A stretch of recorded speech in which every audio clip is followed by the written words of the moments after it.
கர்த்தராகிய இயேசு கிறிஸ்து நல்லவர். கர்த்தருடைய பரிசுத்த நாமத்துக்கு மகிமை உண்டாகட்டும்.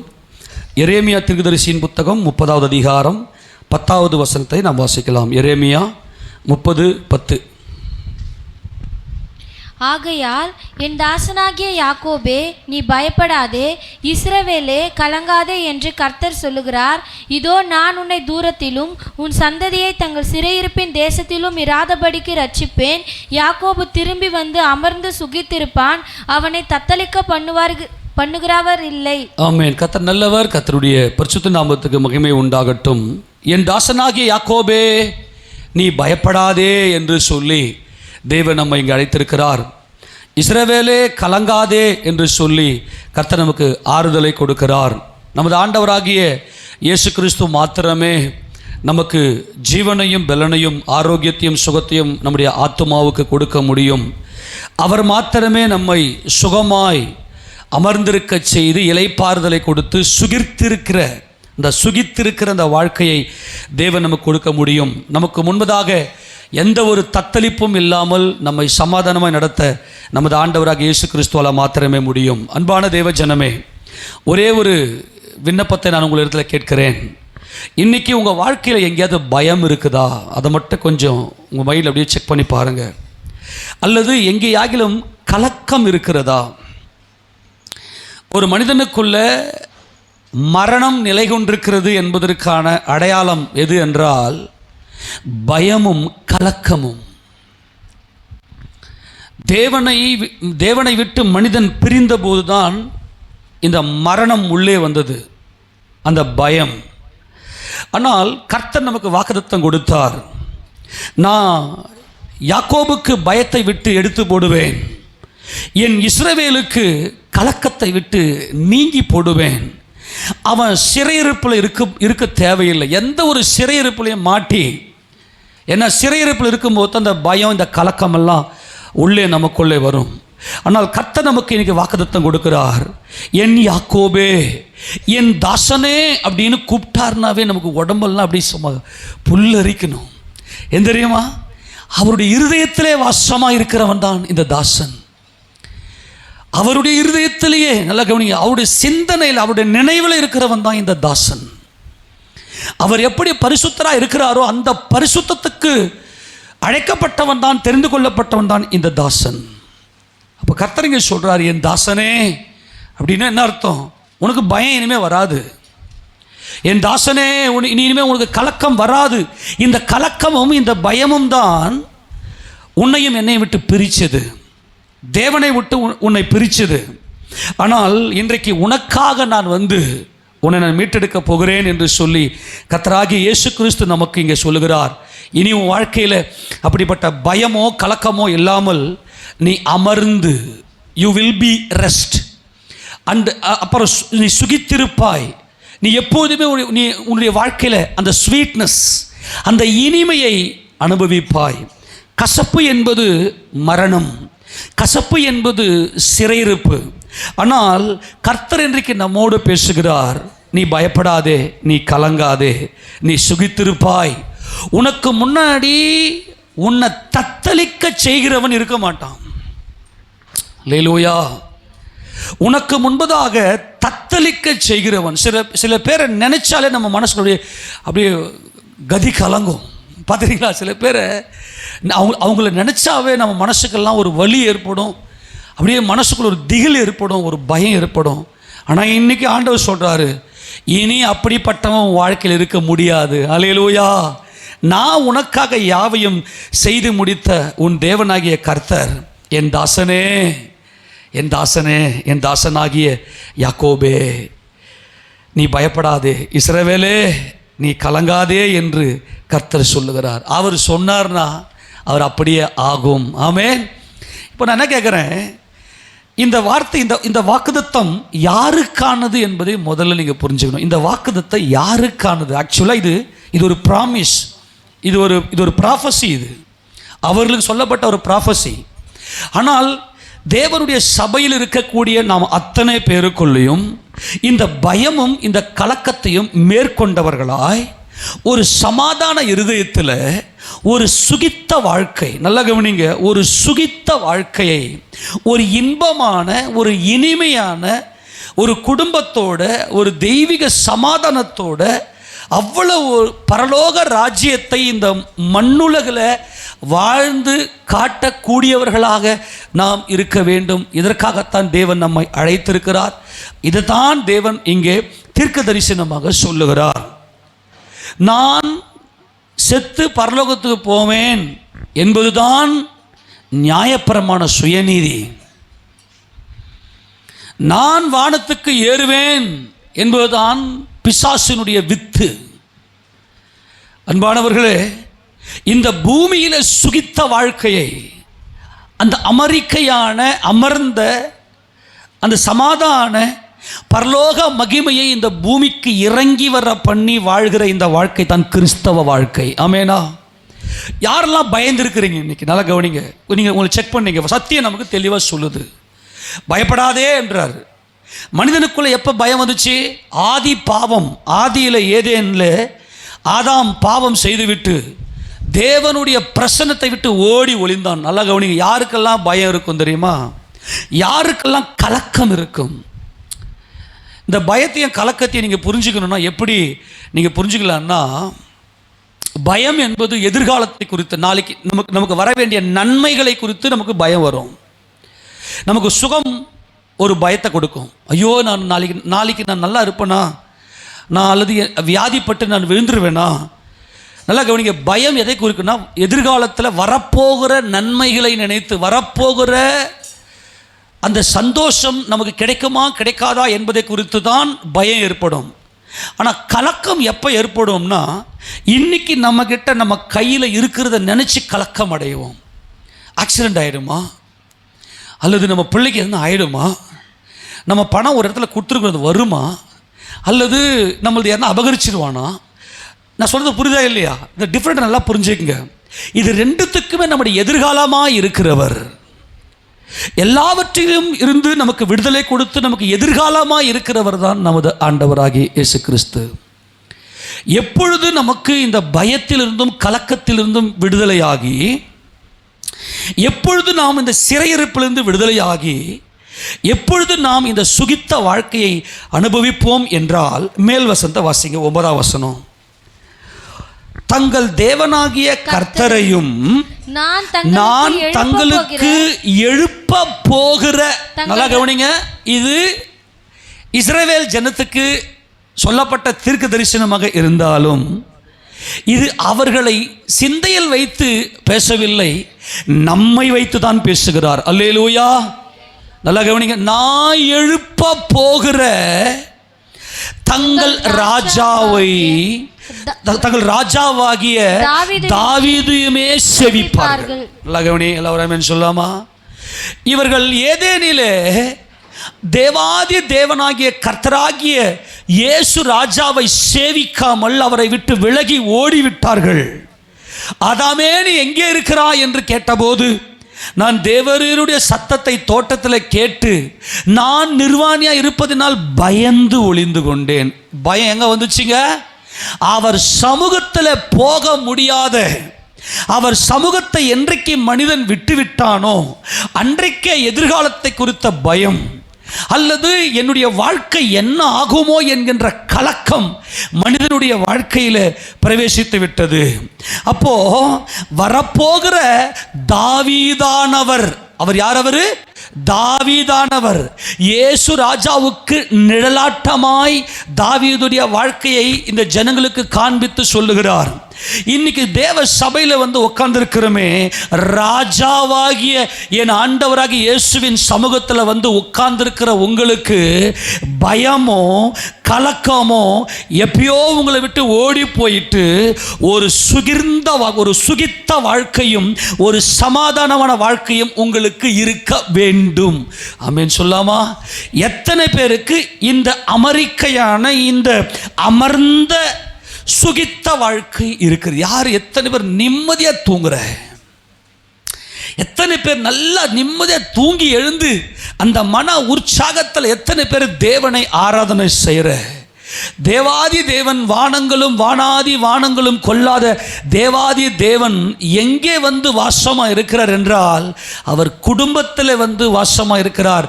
அவர் குடும்பங்களின் தேவன். யாக்கோபு என்றால் பிரமாணத்துக்கு உட்பட்டவர். 4 சுவர். யாக்கோபுடைய வீட்டை கட்டின ராகேல், லேயாள், நல்லா கவனிங்க, இவங்க யாருன்னா 4 சுவர். அது வந்து பிரமாணத்துக்கு, எல்லைக்கு உட்பட்டது. குடும்பம் என்றால் எல்லை இருக்க வேண்டும். ஒரு கணவன் ஒரு மனைவிக்கு உட்பட்டிருக்க வேண்டும், மனைவியை நேசிக்க வேண்டும். ஒருத்தனுக்கு ஒருத்தி, ஒரு மனைவி தன் கணவனுக்குரிய அன்புக்கு உட்பட்டிருக்க வேண்டும். பிள்ளைங்க இந்த அப்பா அம்மாவுக்கு கீழ்ப்படிந்து உட்பட்டிருக்க வேண்டும்.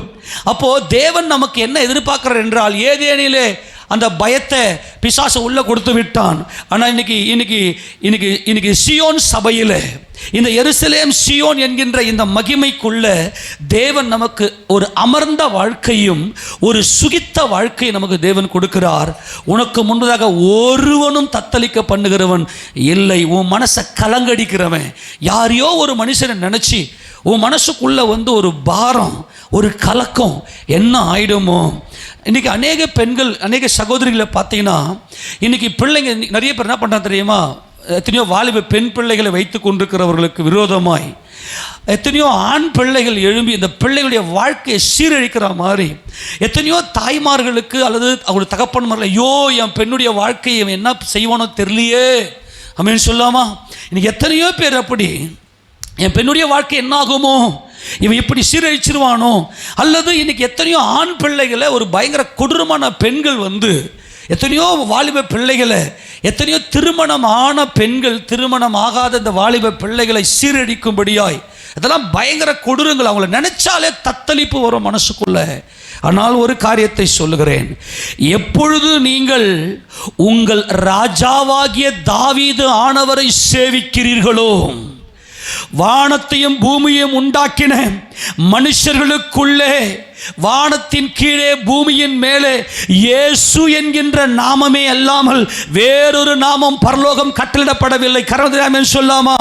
இயேசு கிறிஸ்து என் இரட்சகர், அவர் என்னை ரட்சித்திருக்கிறார், அவர் என் ரட்சிப்பின் தேவன் என்று சொல்லி, என்றைக்கு நீங்கள் இயேசு ராஜாவை நீங்கள் நோக்கி பார்க்கிறீர்களோ, அன்னைக்கே உங்க வாழ்க்கையில் இருக்கிற பயம், கலக்கம், தத்தளிப்பு உங்களை விட்டு விலகி இருக்க வேண்டும்.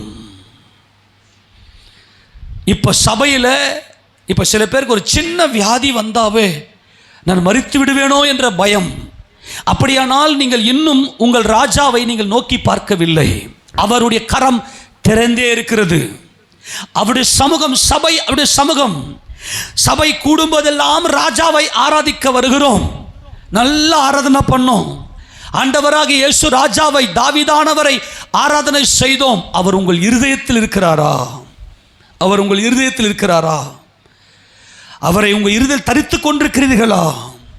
இந்த தாவீது ராஜாவானவரை, இயேசு ராஜாவானவரை நீங்கள் உங்கள் முழு இருதயத்தோடு ஆராதிப்பீர்களே ஆனால் உங்களுடைய உயிரில் இந்த பயமும் இந்த கலக்கமும் தத்தளிப்பும் வராது. மாறாக சுகித்த வாழ்க்கையும் அமர்ந்த வாழ்க்கையும் உங்கள் மனசுக்குள்ளே என்றைக்குமே நிலை கொண்டிருக்கும். அதை ஒருவனும் எடுத்து போட முடியாது. ஆமேனா?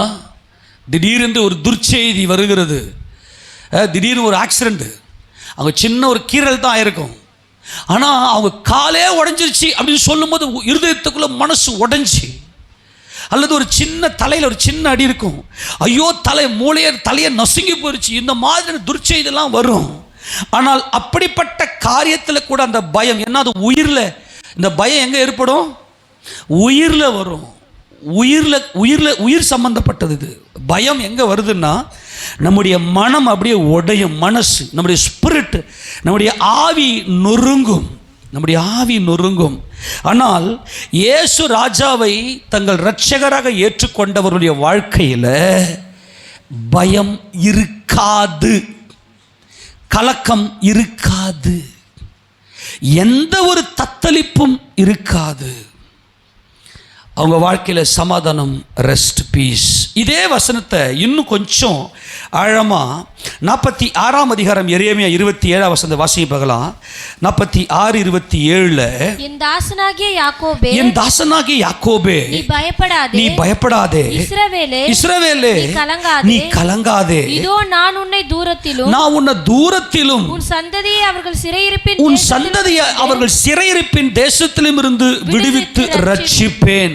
இன்னைக்கு இருக்கிற தாய்மார்கள், தகப்பனுடைய பெரிய பாரம், என் பிள்ளைங்க எப்படி ஆகிலும் இந்த மாய உலகத்திலிருந்து சிறையிருப்பில் ரட்சிக்கப்பட்டுருவாங்களா?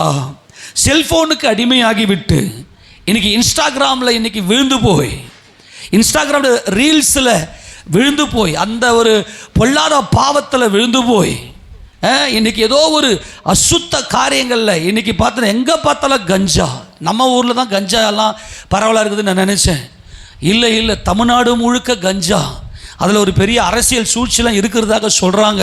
என்ன ஒரு கொடுமை! எத்தனை பேருடைய வாழ்க்கை இல்லை, இனி எத்தனையோ பிள்ளைங்க போதைக்கு அடிமைப்பட்டு போய், என் பிள்ளைகளுடைய சிறையிருப்பு மாறாதா? இயேசு கிறிஸ்துவின் நாமத்தில் இன்னைக்கு கர்த்தர் இன்னைக்கு உங்களோட பேசுகிறார். இன்னைக்கு ஆண்டவராக இயேசு கிறிஸ்து உங்கள் பிள்ளைகளுடைய எல்லா அந்தரங்க பாவ வாழ்க்கையுடைய சிறையிருப்பில் ரட்சிக்கிறார். கையை விட்டுறாமேன்னு சொல்லாமா? ஏன்னா தாவீதானவரை ஆராதனை செய்து கொண்டிருக்கிறோம். ஆமெனா? என் பிள்ளைங்க இன்னைக்கு விடுதலை ஆக மாட்டாங்களா? என் பிள்ளை இந்த பாவத்தில் விடுதலை ஆகிறாதா? ஏசப்பா நாமத்தில் சொல்கிறேன், நீங்கள் தைரியமாக 2 கையை அவருக்கு நேராக உயர்த்தி, தாவீதானவரே, யார் ராஜா, என் உயிர் கலங்குதுப்பா. அந்த கலக்கம் வந்துச்சுன்னா தூக்கம் வராது, சாப்பாடு பிடிக்காது. ஏன்னா பயமும் கலக்கமும் தத்தளிப்பும் உயிரில் உண்டாகிறது, உயிரே போகிறது. மனிதனுடைய வாழ்க்கையில் மரணம் வந்து விட்டது. ஒரு வினாடியும் பயமும் கலக்கமும் தத்தளிப்பும் அவனை சாகடித்துக் கொண்டிருக்கிறது. ஆனால் இயேசு கிறிஸ்து என் ஜீவன், அல்லேலூயா. அவர் என் ராஜா, அவர் என் ராஜா. தாவீதானவர் அவர் என் ராஜா அப்படின்னாவே நம்ம எங்க போகணும் தெரியுமா? அவர் என் மேய்ப்பர், அவ்வளவுதான். அவர் யார்? அவரு என் மேய்ப்பர். இயேசு கிறிஸ்து என் மேய்ப்பர். இப்ப தொடர்ந்து வாசிக்கும் போது நமக்கு ஒரு சில விஷயங்களை பார்க்கலாம். வாசிமாத. அப்பொழுது யாக்கோபு திரும்பி வந்து, சொல்லுங்க, யாக்கோபு எப்படி வருவான்? திரும்பி வந்து. எல்லாம் உனக்கு திரும்ப கிடைக்கும். அமேனா? கையை வைத்து அமேன் சொல்லுங்க. நீ எதெல்லாம் இழந்த, அசிங்கப்பட்டியா? நல்லா இருந்துச்சு உன் பேரு. சில பேர் திட்டம் போட்டு பிளான் பண்ணி உன் பேரெல்லாம் அசிங்கப்படுத்தினா மறுபடியும் உன் பேரை தேவன் திரும்ப உயர்த்துவார். ஹல்லேலூயா. யாக்கோபு திரும்ப வந்து அமைதியோடும், அந்த ரெஸ்ட், அந்த பீஸ், அமைதியோடும் சாங்கோபாங்கத்தோடும், எந்த ஒரு சஞ்சலமும் இல்லாமல், மனதுக்குள்ள எந்த ஒரு கலக்கமும் இல்லாமல் இருப்பான். அவனை தத்தளிக்க பண்ணுவார் இல்லை. என் தாசனாகிய யாக்கோபே, அல்லேலூயா, என் தாசனாகிய யாக்கோபே, ஆமென். என் இருதயத்துக்கு பிரியமானவனே, என் இருதயத்திலே வாசமா இருக்கிறவனே. இஸ்ரவேலே என்றால் அவர் வாசம் பண்ணுவதற்கு இருதயத்தை கொடுத்தவன். ஆமெனா? அல்லேலூயா. என் தாசனாகிய யாக்கோபே, நீ பயப்படாதே என்று கர்த்தர் சொல்லுகிறார். நான் உன்னுடனே இருக்கிறேன். கரங்களை தட்டி எல்லாரமாய், தேவாதி தேவன், என் ஜீவனாகிய என் இயேசுராஜன், இன்றைக்கு அவர் உன்னோடு கூட இருக்கிறார். அவர் ஒருபோதும் உன்னை தத்தளிக்க விடுவது இல்லை. தொடர்ந்து வாசிக்கும் போது, உன்னை துரத்திவிட்ட எல்லா ஜாதிகளையும் நான் நிர்மூலமாக்குவேன். அல்லேலூயா. நல்லா தெரிஞ்சுக்குங்க. ஆண்டவரே, என் சத்துரு இருக்கிறான், அவனை போய் அடி, அவனை போய் உத, அவனை போய் நிர்மூலமாக்க அப்படிலாம் சொல்லாதீங்க. என் ராஜான்னு மட்டும் கையை தூக்குங்க. நீர் என் ராஜான்னு மட்டும் சொல்லுங்க. நீர் என் ராஜான்னு மட்டும் சொல்லுங்க. அவரை ஆராதிங்க, அவரை சேவியுங்க. ராஜா உனக்காக யுத்தம் பண்ணுவார். ஏனென்றால் உன்னை துரத்தி விட்ட எல்லா ஜாதிகளையும் நான் நிர்மூலமாக்குவேன். உன்னையோ நான் நிர்மூலமாக்காமலும், எல்லா கருத்தையுமே சொல்லுங்க. நான் நிர்மூலம் ஆயிட மாட்டேன். நல்லா கவனிங்க. சபைக்குள்ள வருவேன், ஏதோ பாவம் செஞ்சிருவேன், சறுக்கிடும். பிசாசு சொல்லுவான், நீ அவ்வளோதான், பார்த்தியா ஆண்டவரே நீ என்ன பண்ணிட்ட பார்த்தியா. வெக்கத்தால் உன் முகத்தை மூடிக்கின்னு என்ன பண்ணுவேன்னா ஆண்டரை விட்டு அப்படியே தூர நிற்ப. கர்த்தரை அநேகரை வேதனைப்படுத்துகிற ஒரு பயங்கரம் என்ன தெரியுமா? நீ உணர்ந்துக்க, அம்மாண்டவரே இந்த இடத்துல நான் கொஞ்சம் ஸ்லைட் ஆகிட்டேன் ஆண்டவரே, என் கால் கொஞ்சம் ஸ்லிப் ஆயிடுச்சு ஆண்டவரே, என் கால் சறுக்குகிறது என்று நான் சொல்லும் போதே அவர் கிருபை என்னை தேற்றுகிறது. அல்லேலூயா. என் கால் சறுக்கிருச்சுப்பா அப்படின்னு மட்டும் நீ சொல்ல, ஆண்டவரே நான் உங்க பிள்ளை, எக்காரணத்தை கொண்டு ஒரு முறை தேவன் ரட்சித்துட்டாருன்னா மறுபடியும் விட மாட்டார் நம்மளை. தெரியுமா தெரியாதா? ஆமெனா. தேவன் பொய் சொல்ல அவர் ஒரு மனிதன் அல்ல, மனம் மாற அவர் ஒரு மனுபுத்திரன் அல்ல. நல்லா புரிஞ்சுக்க, பொய் சொல்ல அவர் மனிதன் அல்ல, மனம் மாற அவர் ஒரு மனுபுத்திரன் அல்ல.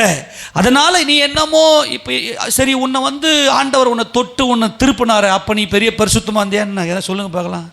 சத்தியமாக சொல்கிறேன், வேதத்தின் சத்தியத்தின்படி சொல்கிறேன், என்கிட்ட ஒரு நீதி கிடையாது.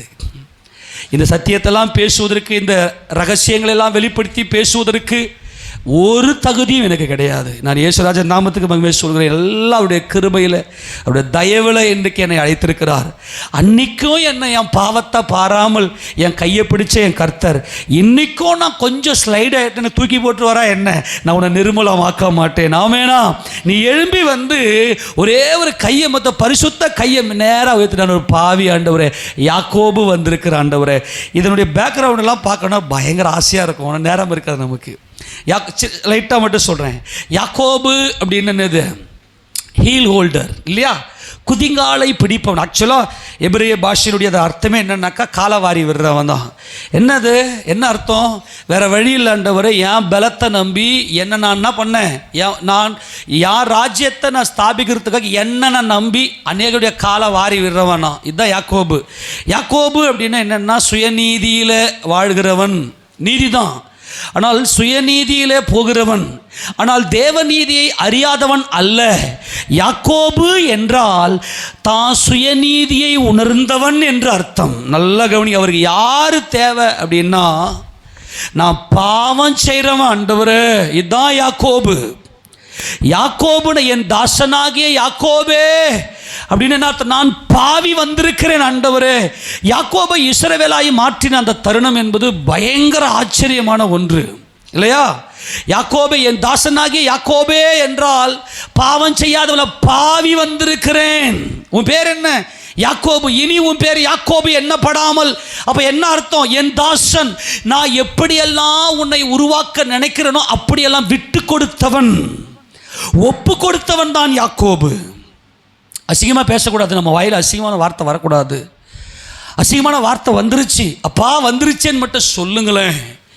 அந்த கையை மட்டும் உயர்த்தி ஒத்துக்கொள்ளுங்க, நான் பாவி வந்திருக்கிறேன் ஆண்டவரே. நான் இப்படி என் கணவனுக்கு நான் கீழ்ப்படியாமல் போயிட்டேன், இந்த இடத்துல எதிர்த்து பேசிட்டேன், அல்லது என் மனைவியை நான் அன்பு கூறாமல் போய்விட்டேன். எந்த இடத்துல நீங்கள் மிஸ் ஆகுறீங்க அந்த இடத்துல நின்று கொள்ளுங்க. அதான் யாக்கோபே. யாரெல்லாம் தாம் பாவத்தை உணர்றீங்களோ அவங்கள பார்த்து கர்த்தர் சொல்றாரு, யாக்கோபே. ஆமெனா. பிள்ளைங்களை பாவம் செஞ்சிட்டேன்னு போட்டு அடிச்சு அந்த பிள்ளைகளை துன்புறுத்தாதீங்க. அந்த பிள்ளைகளுக்கு பாவ உணர்வை ஏற்படுத்தி கொடுங்க. இது பாவம், தேவனுடைய பார்வையில் இது எவ்வளோ பெரிய பாவமாக இருக்குது பார்னு சொல்லி இந்த பிள்ளைகளுக்கு பாவ உணர்வு ஏற்படுத்தி கிறிஸ்துவின் அண்டையில் அவர்களை அதிகமாக நெருங்க வைங்க. அதுக்கு முதல்ல நீங்கள் தயாராகுங்க.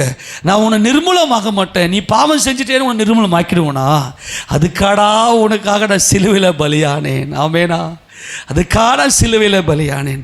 இந்த தாவீதானவர் இந்த யூதா கோத்திரத்து சிங்கமானவர், அவர் என்றென்றைக்கும் தேவாதி தேவனுடைய அந்த வாக்குத்தத்தம் பண்ணப்பட்ட, ஆபிரகாமுக்கு வாக்குத்தத்தம் பண்ணப்பட்ட அந்த ராஜாக்களின் சிங்காசனத்தில் என்றென்றைக்கும் ராஜாதி ராஜாவாக வீற்றிருக்கிறவர், என் பயத்தையும் என் கலக்கத்தையும் போக்கினவர். அன்பாய் சொல்லுகிறேன், மனவலிக்கு மருந்தே இல்லைன்னு சொல்லுவாங்க. சில நாள்லாம் மென்டல் ஹாஸ்பிட்டல்லாம் போய் பார்த்துருக்கிறேன். மென்டல் ஹாஸ்பிட்டல்லாம் நான் போயிருக்கிறேன். நான் என்னுடைய மென்டல் கிடையாது, அங்கெல்லாம் போகும்படியெல்லாம் ஆண்டவருக்கு வாய்ப்பு ஏற்படுத்தி கொடுத்தார். அங்கே பார்த்தீங்கன்னா அந்த மனவலி, ஆக்சுவலாக அவங்களுக்கு என்ன வந்திருக்கும் தெரியுமா? அந்த நல்லா இருந்திருப்பாங்க, திடீர்னு பார்த்தா அவங்க மனம், அவங்க கொஞ்சம் மனநலம் பாதிக்கப்பட்டவங்க. மனம் என்பது உயிர் இருக்கிறது, உயிரில் கலந்தது. மனம் நம்முடைய மைண்ட் இருக்கு இல்லையா, மைண்டு, அங்கே தான் இந்த பயமும் கலக்கமும் நம்முடைய சுயாதீன சித்தத்தில் ஏற்பட்டு நமக்கு பலவீனங்களை, சரீரத்தில் பலவீனத்தை ஏற்படுத்தி கொடுக்கும். அப்போது நம்முடைய மனசுக்குள்ள சமாதானமும் நிம்மதியும் ஒரு தெய்வீகமும் எந்த ஒரு கலக்கமும் இல்லாத ஒரு சுகிர்த்த வாழ்க்கை எங்கே அப்படின்னா, ஒரு சுகித்த வாழ்க்கை எங்கன்னா அது சபையில் மட்டுமே கிடைக்கும். ஆமேனா? ஏனென்றால் அவர் என் ராஜாவாக இருக்கிறார், அவர் தாவீதானவராய் இருக்கிறார். அவர் பாவங்களை மீறுதல்களை மன்னித்து அக்கிரமங்களை எல்லாம் புறம்பே தள்ளிவிட்டு நம்மை பரிசுத்தமாய் பார்க்கிற மகிமையின் கர்த்தர் அவர். இந்த இடத்துல தாவீதானவர் அப்படின்னாலே அவர் மேய்ப்பர். எசேக்கியேல் தீர்க்கதரிசியின் புத்தகம் 36வது அதிகாரத்தை திருப்பிக் கொள்ளுங்க பார்க்கலாம்.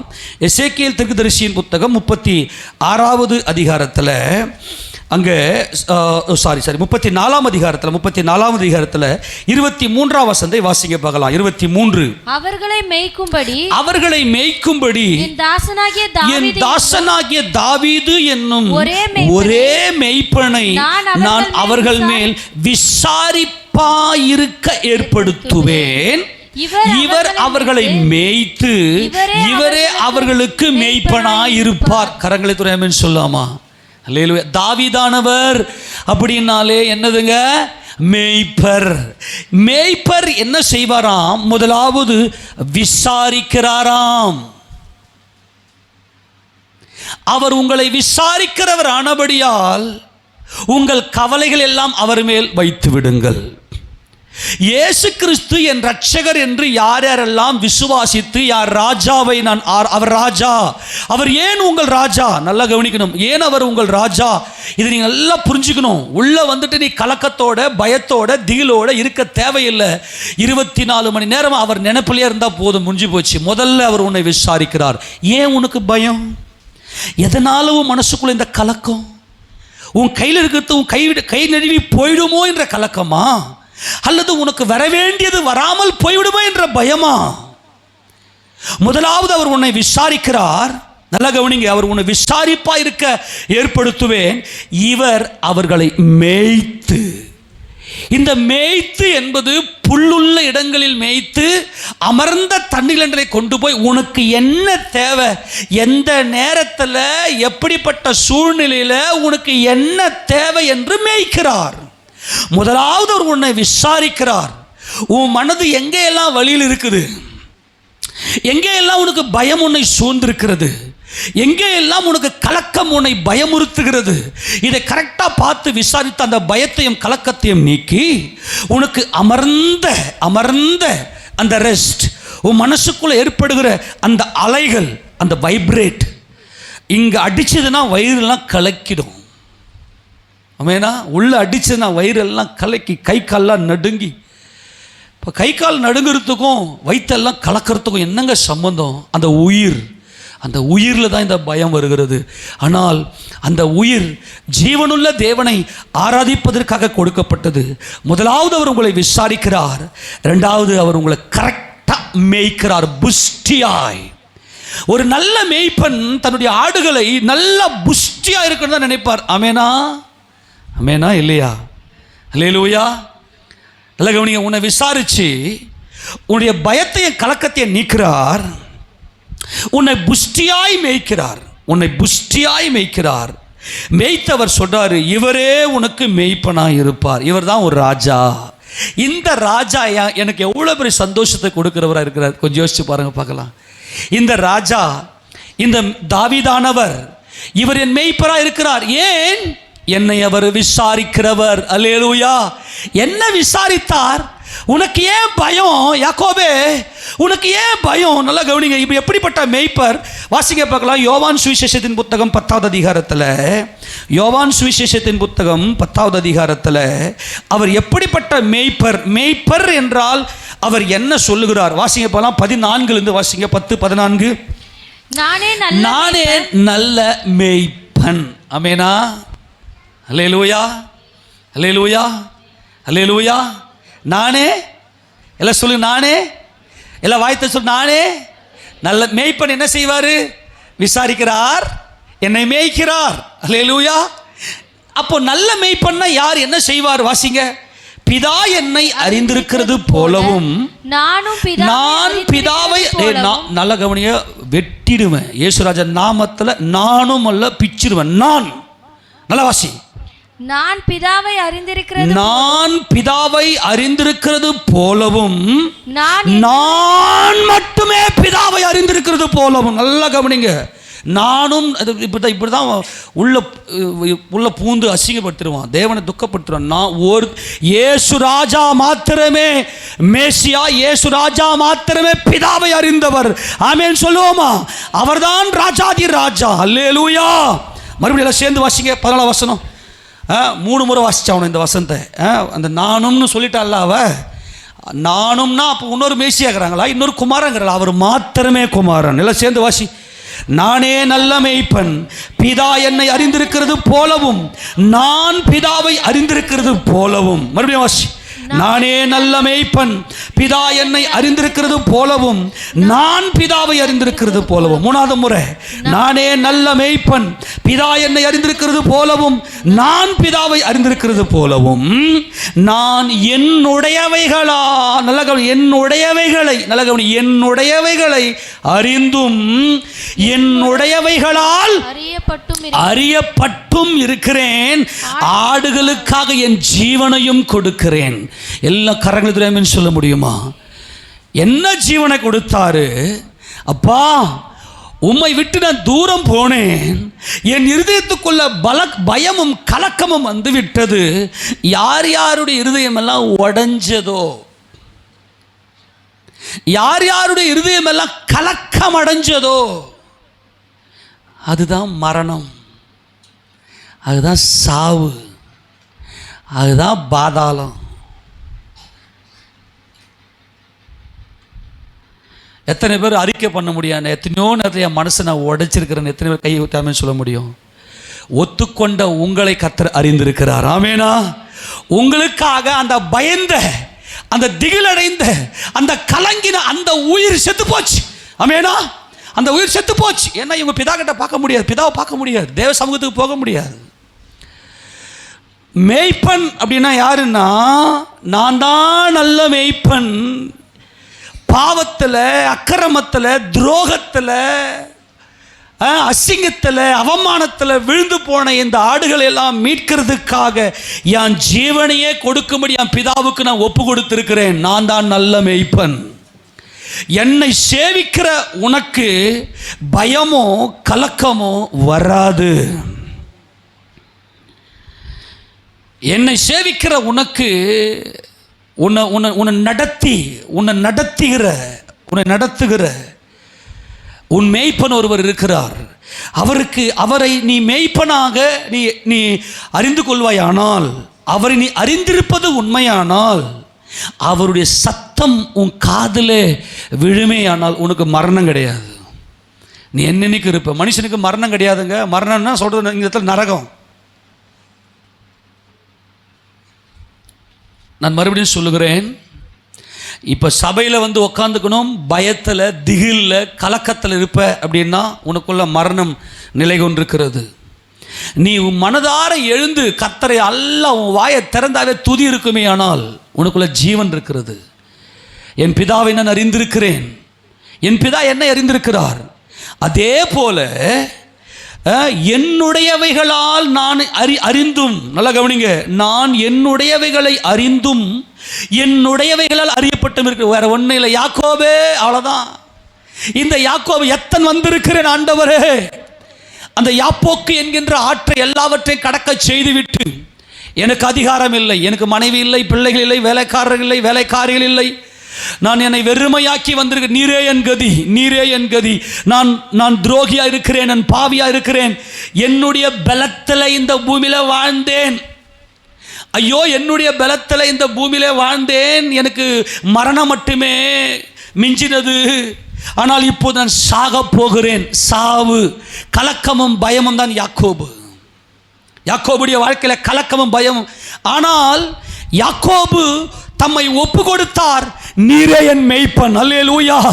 எனக்கு ஜீவனை கொடுக்க எனக்கு பதிலாக நான் பயந்த, நான் கலக்கம் அடைந்த அந்த பாவ வாழ்க்கைக்கு பதிலாக நீர் எனக்காக மரித்து எனக்கு ஜீவனை கொடுத்து எனக்கு வெற்றியை கொடுக்க உம்மால மாத்திரமே ஆகும் என்று என்னுடையவைகளால் நான் அறியப்பட்டிருக்கிறேன். நீரே தேவகுமாரன், உம்மையன்றி வேறொருவர் இல்லை, நீர் மாத்திரமே, நீரே இயேசு ராஜன், நீரே யெகோவா தேவன் என்கின்ற அறிவு இருக்கிறதே, அது மட்டும்தான் உனக்கு ஜீவனை கொடுக்கும். அதுதான் யாக்கோபு. இஸ்ரவேல் என்பது நீ ஆசீர்வதிக்கப்பட்டவன், நீ கலங்காத. இனிமே உன் கையில் இருக்கிற எல்லாவற்றையும் நான் கொடுப்பேன், நீ கலங்காத. என்னுடையவைகளால் நான் அறியப்பட்டும் இருக்கிறேன் என்று இங்கே தேவன் சொல்லுகிறார். மறுபடியும் தொடர்ந்து வாசிங்க 16ஆம் வசனம். இந்த தொழுவத்தில் உள்ளவைகள் எல்லாம் அல்லாமல் வேறே ஆடுகளும் எனக்கு உண்டு, அவைகளையும் நான் கொண்டு வர வேண்டும், அவைகள் என் சத்தத்துக்கு செவி கொடுக்கும், அப்பொழுது ஒரே மந்தையும் ஒரே மேய்ப்பனும் ஆகும். அல்லேலூயா. நல்லா கவனிக்கணும். இப்போ இந்த தொழுவம் அப்படின்னு சொன்னது கர்த்தர் யூதர்களை சொல்லுகிறார். தொழுவம். இப்போ இந்த நல்ல மேய்ப்பன் யாருக்குள்ளெல்லாம் மரணம் இருந்துச்சோ, என்ன தன்னை நம்புறான். எப்போ உனக்கு திகில் ஏற்படும் சொல்லுங்க பார்க்கலாம்? எப்போ உனக்கு பயம் ஏற்படும்? உன்னை நம்பி ஐயோ என்னால் முடியலையே, இப்போ நான் அசிங்கப்பட்டுருவனோ, அவமானப்பட்டுருவனோ, இல்லை நான் இழந்துருவனோ, எதுனா அப்போ தான் பயம் ஏற்படும். உன் மனசை நீ தான் உடைக்க முடியும். நல்லா கவனிக்கணும். இப்போ கர்த்தர் என்ன பண்ணிட்டாருன்னா, இப்போ தொழுவம், இந்த சபை தேவனுடைய தொழுவம். அல்லேலூயா. உள்ள இருக்கிற இந்த ஆடுகள் கர்த்தர் ரத்தம் சிந்தி சம்பாதித்த ஆடுகள். இந்த தொழுவத்தில் ஏன் யூதர்களை பார்த்து சொன்னார், இந்த தொழுவத்தில் இருக்கிற ஆடுகள் மட்டுமல்ல, வேறு ஆடுகளும். கலாம்பாக்கம் ஜீவவாசல் ஜப வீடு, இந்த ஜப வீடு என்பது தொழுவம். இந்த ஆடுகளையும் நான் கூட்டி சேர்ப்பேன். ஒரே ஒரு அடையாளம் என்னவென்றால், இந்த ஆடுகள் யார் சத்தத்தை கேட்கும்? ஆமென் சொல்லாமா? யார் சத்தத்தை கேட்கும்? யார் சத்தத்தை கேட்கும்? இந்த ஆடுகள் என்னை அறிந்திருக்கிறது, நான் யார் என்று. நான் தாவீதானவர், நான் இஸ்ரவேலின் மேய்ப்பரானவர், நான் இஸ்ரவேலின் சபையை விசாரிக்கிறவர் என்பதை இந்த ஆடுகள் அறிந்திருக்கிறபடினாலே பயத்துக்கு நீங்களாக இருப்பார்கள். இந்த ஆடுகளுக்கு பயமோ கலக்கமோ உள்ளே வருவது இல்லை. ஏனென்றால் இந்த ஆடுகள் என்னை அறிந்திருக்கிறார்கள். அப்போது ஒரே மந்தையும் ஒரே மேய்ப்பனும் ஆகும். ஒரே மேய்ப்பன் தான். அந்த ஒரே மேய்ப்பன் என் ஆண்டவராக இயேசு கிறிஸ்து. ஒரே மந்தை. செத்துப்போன இந்த ஆடுகள் எல்லாம் இப்போ மந்தை என்கின்ற அந்த ஃபார்ம்ல வந்துருச்சு. மந்தை. நம்மளாம் யாருங்க? மந்தை. எல்லாம் சொல்லுங்க, நம்மளாம் யாரு? இயேசு ராஜாவுடைய மந்தை. பால் கொடுக்கிற கரவலாடுகள் நாம் எல்லாருமே. என்ன ஆடு சொல்லுங்க? பால் கொடுக்கிற. இதுதான் யாக்கோபுடைய ஆடு. யாக்கோபுடைய ஆடுகள் பால் கொடுக்கிற கரவலாடுகளும் சிறு பிள்ளைகளும் என்னிடத்திலே உண்டு. இந்த சிறு பிள்ளை என்பது பிதாவை அறிந்திருக்கிற அனுபவம். இந்த சிறு பிள்ளை என்பது வாலிபன் என்கின்ற பொல்லாங்கனை ஜெயித்த அனுபவம். இந்த சிறு பிள்ளை என்பது பிதா என்கின்ற ஆதி முதல் இருக்கிறவரை அறிந்திருக்கிற அனுபவம். பால் கொடுக்கிற கரவலாடுகள். பால் என்பது பரிசுத்தம். தேவனே சர்வ வல்லவர், தேவகுமாரனே ராஜாதி ராஜா என்பதை அறிந்திருக்கிற பால் கொடுக்கிற ஆடுகள் தான் அவருடைய தொழுவத்தில் இருக்கிற ஆடுகள். ஒரே மந்தை ஒரே மேய்ப்பன். ஒரே மந்தை என்றால் அந்த மந்தையில் இருக்கிற ஆடுகள் எல்லாம் புஷ்டியா இருக்கும். ஆமேனா? எல்லாரும் ஆமேன் சொல்லுங்க. இந்த மந்தை அப்படின்னாவே ஒரே மந்தை ஒரே மேய்ப்பன் என்றால் இது பயங்கரமான ரகசியம். இந்த ஒரே மந்தை ஒரே மேய்ப்பன் என்பது இன்னைக்கு உலகத்தில் எத்தனையோ கோடி சபைகள் உண்டு, எத்தனையோ சபை பிரிவுகள் உண்டு, எத்தனையோ டினாமினேஷன்கள் உண்டு. ஆனால் தேவன் ஒரே ஒரு டாக்ட்ரீனை தான் வைத்திருக்கிறார். ஒரே ஒரு டாக்ட்ரீன். இந்த டாக்ட்ரீனை ஃபாலோ பண்ணி அந்த போஜனத்தை புசித்து புசித்து புசித்து சாப்பிடுகிற ஒரே மந்தை. இன்னைக்கு எத்தனையோ பிரிவுகள் இருக்கலாம். எல்லாம் தேவனால் தெரிந்து கொள்ளப்பட்டவைகளா? எல்லாம் தேவன் அறிந்திருக்கிறாரா அல்லது கிறிஸ்து இயேசுவை இந்த ஆடுகள் அறிந்திருக்கிறதா என்று பார்த்தால், இந்த ஒரே மந்தை என்பது அப்போஸ்தலர் தீர்க்கதரிசிகள் என்பவர்களுடைய உபதேசத்தில், அவர்களோடு அந்யோன்ய ஐக்கியத்தில், அப்பம் பிற்குதலில் கை கொண்டு அங்கே அவர்களோடு கூட இசைந்திருக்கிற இந்த ஆடுகள் தான் அந்த ஒரே மந்தை. நான் மறுபடியும் சொல்லுகிறேன், அப்போஸ்தலர் தீர்க்கதரிசிகள் என்பவருடைய அஸ்திபாரத்தின் மேல் கட்டப்பட்டவர்கள். ஏனென்றால் இந்த அப்போஸ்தலர் தீர்க்கதரிசிகளுக்கு மூளைக்கல்லே அந்த மேய்ப்பன்.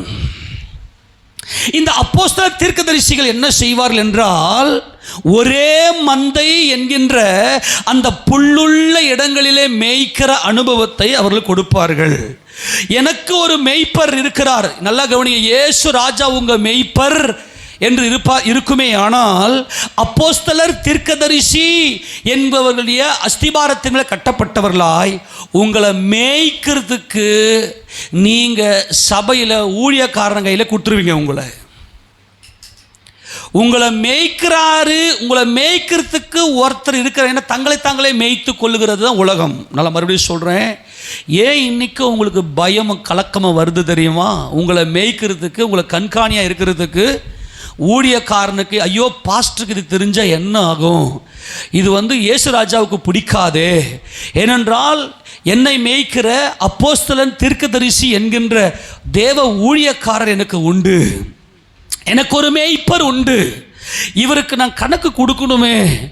அந்தரங்கத்தில் டிவி பார்க்கறது, செல்ஃபோனில் அந்தகாரத்தை பார்க்கறது, அல்லது சபையினுடைய உபதேசத்துக்கு எதிர்த்து நின்று வாழறது, இப்படிலாம் இருக்கிற ஜனங்களுக்கு என்ன வரும் அப்படின்னா கலக்கம் வரும். ஏன்னா இவங்கள்ட்ட மேய்ப்பனே இல்லையே. உமது கோலும் உமது தடியும் என்னை தேற்றுகிறது. ஆண்டவரே, கர்த்தர் என் மெய்ப்பராக இருக்கிறார், நான் தாழ்ச்சி அடையேன், எனக்கு பயமும் கலக்கமும் வராது என்பதுதான் சத்தியம். எனக்கு பயமும் கலக்கம் ஏன்? கர்த்தர் எனக்கு ஒரு மெய்ப்பர் உண்டு. தங்களை தாங்களே மேய்த்து கொள்ளுகிறவர்களுக்கு ஐயோ என்று கர்த்தர் சொல்லுகிறார். இன்றைக்கு ஜனங்க என்ன பண்றாங்கன்னா, சபையில் தான் இருக்கிற, இப்போ நான் உன்னை கட்டாயப்படுத்தல, இந்த உபதேசத்துக்கு நீ ஃபாலோ பண்ணு அப்படின்லாம் சொல்ல முடியாது, சொல்லவும் கூடாது. நீ என்ன செய்யணும்? கிறிஸ்துவனுடைய உபதேசம் என்ன, இந்த ஒரே மந்தைனா என்ன, இந்த ஒரே மந்தைக்கு கொடுக்க வேண்டிய இந்த போஜனம் என்ன, இந்த மந்தையை புஷ்டி உள்ளதாக, இது கரவலாடுகளாக, இதுதான் யாக்கோபுடைய மந்தை. கரவலாடு இருக்கணும்னா, நல்லா கவனி, கரவலாடுன்னா இப்போ உலகத்திலேயே மிக உயர்ந்த ஒரு நேர்த்தியான ஒரு ஃபுட் இருக்கும்னா அது ஆட்டுப்பால் தான். அது ஆட்டுப்பாலில் ஒமேகா 3 அப்புறம் ஆல்ஃபா கரோட்டின் இப்படிப்பட்ட நிறைய சத்துக்கள், தாய்ப்பாலுக்கு ஈக்குவல் இந்த உலகத்தில் வேறு எதுவுமே கிடையாது. தாய்ப்பாலை மிஞ்சி சொல்கிறேன். ஆண்டவர் தாய்ப்பாலை அதில் குறிப்பாக பார்த்து இந்த சீம்பால் அதை குடிக்கிற அந்த குழந்தைக்கு ஆட்டோமேட்டிக்காக அந்த இம்யூன் பவர்லாம் அதுதான். இப்போ இன்னைக்கு இருக்கிற தாய்மாரெலாம் பாலே கொடுக்கறது இல்லையே, ஏன்னா அழகு போயிடுதான். அப்புறம் எதுக்கு பிள்ளையே பெற்றுக்கிறேன்? அது ஒரு சீம்பாலாக தான் கொடுக்குமான்னு பார்த்தா அதை கூட கொடுக்கறது இல்லை. இப்போது பிறந்த ஒரு குழந்தை உடனே தாய்ப்பாலை குடிக்கும்போது அங்கே வரும் பாருங்க இம்யூன் பவர், அதுதான் கடைசி வரைக்கும். அது இப்போ ஒரு சில நேரங்களில் தாய் இல்லாத இந்த குழந்தைகளுக்கெல்லாம் பார்த்தீங்கன்னா, இயேசு ராஜாவும் ஆட்டுப்பாலை குடிச்சு தான் வாழ்ந்தார்.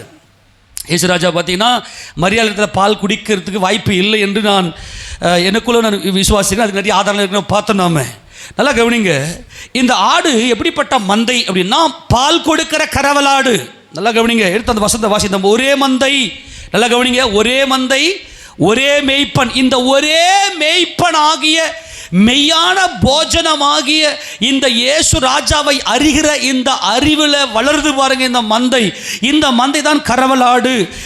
ஆதியாகமத்தின் புத்தகத்தில் திருப்பிக் கொள்ளுங்க, இது எப்படிப்பட்ட ஆடு என்றால் 33வது அதிகாரத்தில் 13 வாசிக்க பார்க்கலாம். 13-14 தொடர்ந்து வாசிங்க. அதற்கு அவன் பிள்ளைகள் இளம் பிள்ளைகள் என்றும் கறவையான ஆடு மாடுகள் என்னிடத்தில் இருக்கிறது. இதுதான் இஸ்ரவேல். யாக்கோபு அர்ப்பணிக்கிறவர், இஸ்ரவேல் மந்தையாய் வாழுகிறவர். ஆமென். அந்த தொழுவம் என்பது ஒரே அப்போஸ்தல உபதேசம். தொழுவம் என்பது ஒரே அப்போஸ்தல உபதேசம். இந்த அப்போஸ்தல உபதேசம் அப்போஸ்தலர் தீர்க்கதரிசி. அப்போஸ்தலன் என்றால் அன்பும், தீர்க்கதரிசி என்றால் நீதியும். அப்போஸ்தலன் என்றால் கோலும், தீர்க்கதரிசி என்றால் தடியும். இது ரெண்டும் இணைந்திருக்கிற அப்போஸ்தலர் தீர்க்கதரிசி என்பதுடைய உபதேசத்தில் நீங்கள் ஒப்பு கொடுத்து உங்களை நீங்கள் தாழ்த்தி என்ன சபை நடத்துகிறது. எல்லாம் கையை திறமைன்னு சொல்லாமா? நான் முடிச்சிடுறேன் பிரசங்கத்தை, இப்போ இதோடு கூட முடிச்சிடுறேன். நீ மாத்திரம் என்னுடையவைகளால் நான் அறியப்பட்டிருக்கிறேன், என் கர்த்தர் என் மேய்ப்பர், என் கர்த்தர் என் ராஜா, அவருடைய பிரமாணங்களுக்கு. சபைனா இப்படி அப்போஸ்தலர் தீர்க்கதரிசிகள் என்பவர்களுடைய அஸ்திபாரத்தில் நீ கட்டப்பட்டு அவர்களோடு அந்யோன்ய ஐக்கியத்தில் நீ இருப்ப அப்படின்னா பயமும் கலக்கமும் உன்னை விட்டு நீங்கி இருக்கும். நீ கர்த்தருடைய வருகையில் எடுத்துக்கொள்ளப்படுவாய். இந்த பூமியில் பரலோக வாழ்க்கை வாரவன் தான் வருகையில் போவான். நான் மறுபடியும் சொல்கிறேன், யாரெல்லாம் இந்த உலகத்தில் பரலோக வாழ்க்கை சமாதானம், தன் மனைவி, தன் பிள்ளைகள், தன்னுடைய வீட்டார் அனைவரோடும் தேவன் நியமித்திருக்கிற இந்த சொந்த பந்தங்களோட பரலோக சமாதானத்தில் இந்த பூமியில் வாழ்ந்த ஏனோக்கும், இஸ்ரவேலுக்கு ரதமும் குதிரை வீரருமாய் இருந்த எலியாவும், என் தகப்பனே என் தகப்பனே, அதுதான் பிள்ளைகள், வாலிபன், தகப்பன், பிதா என்கின்ற அந்த அனுபவம். இதுதான் யாக்கோபுடைய கூடாரம், இதுதான் யாக்கோபுடைய மந்தை. ஒரே மந்தையும் ஒரே மெய்ப்பனும். ஒரே மெய்ப்பன் என்பதுதான் தாவீதானவர், அவர்தான் தேவனுடைய குமாரன். அந்த ஒரே மெய்ப்பனை அறிகிற அறிவு என்கின்ற அந்த உபதேசம், அப்போஸ்தல உபதேசம். என்ன பண்ண, இவர் என்ன பிரசங்கம் பண்ணுறது, நான் என்ன கேட்கறது, எனக்குன்னு 1000 பிரச்சனை இருக்குது, எனக்குன்னு 1000 வழி இருக்குது. அந்த வழியில் நான் போவேன், நீ போய் நிற்ப, நீ பயமும் திகிலுமாக தான் போய் நிற்ப. ஆனால் உங்கள் அன்பாய் சொல்லுகிறேன், கர்த்தர் ஒரு நாள் உங்களை சந்திப்பார். கர்த்தர் ஒரு நாள் இந்த உபதேசத்துக்கு, ஒரே மந்தை ஒரே மெய்ப்பன், ஒரே மந்தை என்கின்ற இந்த கரவலாடு, இந்த கரவலாடு என்பது தேவாதி தேவனாம் சர்வ வல்லமையுள்ள பிதாவாகிய தேவனுக்கே மகிமை என்பதுதான் கரவலாடு. இயேசு கிறிஸ்து இல்லாமல் தேவனை மகிமைப்படுத்த முடியாதே. அதுதான் பிள்ளைகள். ஆமென். அதுதான் இந்த பிள்ளைகள். இந்த பிள்ளைகள் இளம் பிள்ளைகள். இந்த இளம் பிள்ளைகள் சத்தியத்தை அறிந்திருக்கிற தேன். இந்த கரவலாடு என்பது பால். பாலும் தேனும் ஓடுகிற தேவாதி தேவனை அறிகிற இந்த அறிவு. அன்பாய் சொல்லுகிறேன், உங்க குடும்பம் கட்டப்படாமல் நீங்கள் தேவனை சந்திக்க முடியாது. உங்களை தேவன் எதற்காக அழைத்திருக்கிறார்? உங்கள் குடும்பத்தை கட்டுவதற்கு. கண்டிப்பாக உங்கள் பிள்ளைகளுக்கு ஒரு கூடாரத்தை நீங்கள் அமைத்து தர வேண்டும். என்னால் முடியல ஆண்டவரே, இதுதான் யாக்கோபு. அல்லேலூயா. என்னால் வீடு கட்ட முடியல ஆண்டவரே, என் பிள்ளைகளுக்காக என் குடும்பத்துக்காக ஒரு வீடு இல்லை ஆண்டவரே. அடிமைத்தன வீடு நான் என் வீட்டை கட்டினேன் என்பது அடிமைத்தன வீடு. உன்னை அடிமைத்தன வீடாகிய எகிப்திலிருந்து புறப்பட பண்ணின உன் தேவனாக கர்த்தர் நானே. யார் யாரெல்லாம் வீட்டை பிரதிஷ்டை பண்ணலையோ இயேசு ராஜாவுக்காக, ஆமெனா, உங்க குடும்பங்கள்லாம் இயேசு ராஜாவுக்காக பிரதிஷ்டை பண்ணப்பட்டு விசுவாசிக்கிறீங்க. உங்க வீடு தேவனுடைய வீடு. ஆமெனா. நீங்க இருக்கிற வீடு தேவனுடைய வீடு. அந்த வீட்டில் போயிட்டு சினிமா பாட்டு பாடிக்கின்னு WWE பார்த்துக்கின்னு அரசியல் கோஷம் போடுறவனெல்லாம் பார்த்துக்கின்னு, அப்பனா அதுவும் அடிமைத்தன வீடோ? நீ தேவனுடைய மந்தையா இருக்கிறியா? உன் வீட்டில் ஜபசத்தம் கேட்குதா? தேவனுக்கென்று பிரதிஷ்டை செய்யப்பட்டிருக்க வேண்டும் உங்கள் வீடு. தேவனுக்கென்று அர்ப்பணிக்கப்பட்டிருக்க வேண்டும் வீடு. அதுதான் ஒரே மந்தை ஒரே மெய்ப்பன். இந்த ஒரே மந்தை என்றால் கரவலாடு. இந்த கரவலாடு என்றால் புஷ்டியா இருக்க வேண்டும். இது புஷ்டியா இருக்க வேண்டும் என்றால் அப்போஸ்தலர் தீர்க்கதரிசி என்கிற அவர்களோடு ஐக்கியமாக இருக்க வேண்டும். நீ ஊழியக்காரனை மதிக்காம, நீ ஊழியக்காரன் உங்களை மேய்க்கும்படி கர்த்தர் வைத்திருக்கிற இந்த அப்போஸ்தலர் தீர்க்கதரிசிகள் என்கின்ற ஊழியக்காரனுக்கு பதில் சொல்லணுமே அப்படின்ற பயம் இல்லாமல் நீ என்னன்னா பண்ணிக்க, நான் ஞாயிற்றுக்கிழமை வரமாட்டேன், ஏன்னா எனக்கு முக்கியமான ஃபங்க்ஷன் இருக்குது. நான் உங்களுக்கு யாரும் குற்றப்படுத்தும்படியோ இல்லை கேவலப்படுத்தும்படியோ சொல்லலை. அப்படிப்பட்ட பொல்லாத ஆவியை விட்டு வெளியே வாங்க. இது வஞ்சிக்கிற ஆவி. இது ஆதாமுடைய விழுந்து போன வலுசர்பத்தின் ஆவி. இது ஊழியக்காரனுக்கு பயப்படாம, எனக்கு ஒரு மேய்ப்பன் இருக்கிறார் என்கின்ற அந்த கான்செப்டில் நீங்கள் வந்துட்டீங்கன்னாவே பயம் உங்களை விட்டு போயிடும். நீங்கள் எதை குறித்தும் பயப்பட தேவையில்லை. என்னை மேய்க்கிறதுக்கு ஒரு மேய்ப்பன் இருக்கிற. இல்லைனா இந்த மந்தையில் இந்த ஆடு இல்லைனா இது சிதறுண்ட ஆடு. நரி வருமோ, நாய் வருமோ, கரடி வருமோ, புலி வருமோ, சிங்கம் வருமோ தெரியாது. உன்னை கவ்வி விடும், உன்னை பீறி போட்டு விடும். நீ அக்கினி கடலுக்கு போவாய். எச்சரிக்கையாக சொல்லுகிறேன், நான் மந்தையில் இருக்கிறேன். இந்த மந்தை ஒரே மந்தை. இந்த ஒரே மந்தை என்பது என் மந்தையில் இருக்கிற ஆடுகள் புஷ்டியா இருக்க வேண்டும், புஷ்டியா இருக்க வேண்டும். கரவலாடு, கரவலாடுனா எவ்வளவு பால் கொடுக்கணும் கொஞ்சம் யோசிச்சு பாருங்க. அது தேவனை மகிமைப்படுத்தக்கூடியதாக இருக்கணும். சபையில் வரக்கூடிய அத்தனை பேர் யாரை மகிமைப்படுத்துகிறோம்? தேவனை மகிமைப்படுத்துகிறோம். ஒவ்வொரு குடும்பத்துக்கும் தேவன் ஒவ்வொரு அழைப்பை, ஒவ்வொரு கண்ணோட்டத்தில் குடும்பத்தை நடத்துவார். உனக்கு இப்படிப்பட்ட வீடு பிரதர், உனக்கு இப்படிப்பட்ட வீடு, உனக்கு இப்படிப்பட்ட லைஃப் ஸ்டைலு. அவரை போல நீ இருக்குன்னு நினைக்காத.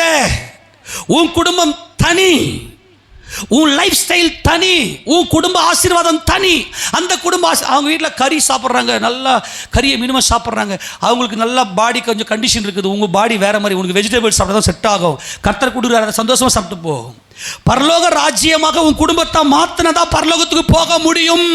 நான் மறுபடியும் சொல்லுகிறேன், பேய் என்ன பண்ணிட்டான், நான் செத்து பரலோகத்துக்கு போவேன்னு வச்சு நான் எவ்வளோ பெரிய நீதி தெரியுமா, நான் எவ்வளோ நல்லது செய்கிறேன் தெரியுமா, எனக்கு தான் இவங்களாம் துக்கம் பண்ண, இதெல்லாம் பேய். இது நான் எவ்வளோ நல்லவன் தெரியுமா, நான் எவ்வளோ நல்லவன் தெரியுமா, என்ன எல்லாரும் பகைக்கிறாங்க. இது வலு சர்பத்தின் ஆவி. இது நான் பாவி ஆண்டவரே, என் குடும்பத்துக்கு என்னை பலியாக்குறேன் என்பதுதான் பரலோக வாழ்வு.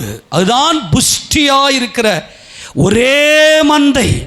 இந்த ஒரே மந்தை, ஒரே அப்போஸ்தல உபதேசம். எடுத்து வாசிங்க பார்க்கலாம். அப்போஸ்தல நடபடிகளின் புத்தகத்தில், அப்போஸ்தல நடபடி புத்தகம் 2வது அதிகாரம், அப்போஸ்தல நடபடி புத்தகம் 2ஆம் அதிகாரத்தில் 41ஆம் வசனம் வாசிங்க பார்க்கலாம். அவனுடைய வார்த்தையை சந்தோஷம், இந்த ஆடுகள் என் சத்தத்தை அறிந்திருக்கிறது. நல்ல கவனி, என் ஆடுகள் என் சத்தத்தை அறிந்திருக்கிறது, என் வார்த்தையை அறிந்திருக்கிறது, என் வார்த்தையை கை கொள்ளுகிறது. இப்போ சபைக்குன்னு ஒரு உபதேசம் இருக்குது, சபைக்குன்னு சட்டத்திட்டங்கள் இருக்குது. 8:30 மணிக்கு ஆராதனை அப்படின்னு இருக்குது. இப்போ தேவனுடைய வார்த்தைக்கு, தேவ சத்தத்துக்கு, அவர் என் மேய்ப்பர், பிதாவே இவர்களுக்கு மன்னியும், தாங்கள் செய்கிறது என்னதென்று அறியாதிருக்கிறார்களே என்கின்ற அந்த சத்தம் உன் காதில் விழுந்திருக்கணும். நீ இன்றைக்கு என்னுடைய கூட பரதேசில் இருப்பாய் என்கின்ற சத்தம் உன் காதில் விழுந்திருக்கணும். அப்புறம் 3வது வார்த்தை என்ன வார்த்தை? இதோ உன் தாய், அதோ உன் மகன் என்கின்ற வார்த்தை உன் காதில் விழுந்திருக்கணும். அப்புறம் தாகமாக இருக்கிறன்ற வார்த்தை உன் காதில் வேணும். முடிந்தது என்கின்ற வார்த்தை உன் காதில் வேணும். என் தேவனே, என் தேவனே ஏன் என்னை கைவிட்டீர் என்கின்ற வார்த்தை உன் காதில் வேணும். பிதாவே, என் ஆவியை உன் கையில் ஒப்பு கொடுக்கிறேன் என்ற வார்த்தை உன் காதில் வேணும். அப்போஸ்தலர் பிரசங்கிக்கிறார்கள். ஏன்னா இந்த அப்போஸ்தலர் தீர்க்கதரிசி என்பவர்களுடைய அஸ்திபாரமே இந்த மூளைகள். இந்த ஒரே மேய்ப்பனை பிரசங்கிக்கிறார்கள், போஜனத்தை கொடுக்கிறார்கள். இந்த அப்போஸ்தலர் தீர்க்கதரிசிகள் இந்த ஆடை மேய்ப்பனுடைய சித்தத்துக்கு உகந்தவர்களாய் நடத்துகிறார்கள். யாரெல்லாம் ஒரு பயம் இருக்கும், ஐயோ சர்ச்சில் நான் இருக்கிறேன், என்னை மேய்க்கிறதுக்கு ஒரு மேய்ப்பன் இருக்கிறார் அப்படின்னு மந்தல ஒன்று பயம் விட்டு போயிடும். எந்த பயமும் ஒன்று அண்டாது. அங்கே சொல்லப்பட்ட உபதேசங்கள் எப்படி இருக்கணும், எப்படி குடும்பத்தை நடத்தணும், எப்படி நான் செய்யணும், அவருடைய வார்த்தையை, அவனுடைய வார்த்தையை, தேவனால் நியமிக்கப்பட்ட அப்போஸ்தலன் தீர்க்கதரிசி, இந்த தீர்க்கதரிசியுடைய வார்த்தைக்கு நீ பயந்து நீ உள்ள வந்துட்ட, நீ சபைக்குள்ள வந்துட்ட. அப்போ என் மேய்ப்பராகி என் இயேசு கிறிஸ்து நியமித்திருக்கிற அப்போஸ்தலன் என்கின்ற பயம் வந்துட்டு உன் குடிமை பிடிய சபையில் கொடுத்துட்டு போயிடணும். பிரதர், நான் ஏதாவது தப்பண்ண என் குடிமையை பிடிச்சி அடிங்க பிரதர். நெகேமியா தாடி மேலே பிடிச்சி அடிச்சாரு பாருங்க, அந்த மாதிரி அடிங்க பிரதர் என்ன அப்படின்னு நீ உரிமை கொடுக்கணும். நான் என் இஷ்டம், நான் எனக்கு பிரச்சனைக்கு தான் தெரியும். அப்படின்னா நீங்கள் இன்னும் மேய்ப்பரின் சத்தத்தை அறியவில்லை. நீ பயத்திலையும் திகிலையும் சாவுவ. நீ உன்னால் முடியாது. நீ என்னென்னமோ பண்ணுவ, உன் பயம்லாம் போகிறதுக்கு உன்னால் முடியாது. எனக்கு ஒரு ஊழியர் இருக்கிறார், என்னை நடத்துறதுக்கு இருக்கிறார். நல்லா கவனிக்கணும். இப்போது ஏசப்பா நாமத்துக்கு மகிமையாக சொல்கிறேன். இப்போ என் கூட வந்து உட்காந்து சாப்பிட்றோம், இதில் சாப்பிட்டு ஆகணும். வாசிக்க, தொடர்ந்து வாசிக்க பார்க்கலாம். அவருடைய வார்த்தையை சந்தோஷமாக ஏற்றுக்கொண்டவர்கள் ஞானஸ்நானம் பெற்றார்கள். அன்றைய தினம் ஏறக்குறைய 3000 பேர் சேர்த்துக் கொள்ளப்பட்டார்கள். அவர்கள் அப்போஸ்தலருடைய உபதேசம் என்பதுதான் ஒரே மந்தை. அப்போஸ்தலர் தீர்க்கதரிசிகள் என்பவருடைய அஸ்திபாரத்தின் மேல் கட்டப்பட்ட ஒரு தேவனுடைய மாளிகையாய் நாம் இசைந்தவர்களாய் நாம் இருக்கிறோம். அப்போ இந்த அப்போஸ்தலருடைய உபதேசத்தில் மட்டும்தான் நீ பால் கொடுக்கிற கரவலாடாக பயம் இல்லாம சுகித்த வாழ்க்கை, சமாதான அமெரிக்கையான வாழ்க்கை. இதை பாருங்க, ஒரே ஒரு சொல்றேங்க, ஒரு ஆமென் சொல்லுவாங்க பார்க்கலாம். சபையினுடைய உபதேசம் இருக்குது, இந்த உபதேசத்தை தாண்டி நான் போக மாட்டேன். ஏன்னா சபையில் கொடுக்கிற உபதேசம் அப்போஸ்தலர் தீர்க்கதரிசன உபதேசம், அப்போஸ்தல உபதேசம். உமது கோல் என்பது அப்போஸ்தலர், தடி என்பது தீர்க்கதரிசனம். கோல் என்பது உனக்கான ஆசீர்வாதத்தை, நீ பரலோக வாழ்க்கை இந்த பூமியில் வாழ்வதற்கான அந்த சத்தியங்களை கொடுப்பது. தடி என்பது நீ தவறி வழிமாறி போகும்போது உன்னை கண்டிக்கிறது. அப்படி லைட்டாக ஒரு வார்த்தை கண்டிச்சா போதும், புஷ்னு போயிருது.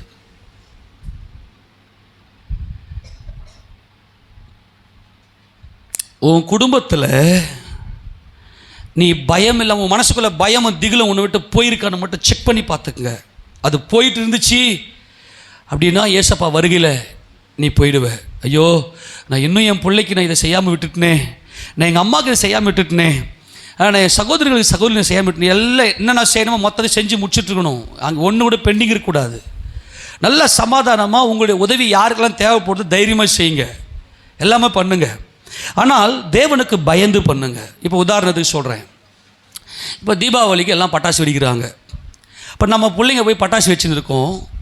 இதை பார்த்துன்னு அமைதியாக உட்காந்து ரசிச்சுன்னு உட்காந்துருப்பீங்க. நீங்கள் எல்லாம் பாவம், நீங்களாம் இன்னும் ஒரு சத்தத்தை கேட்கல.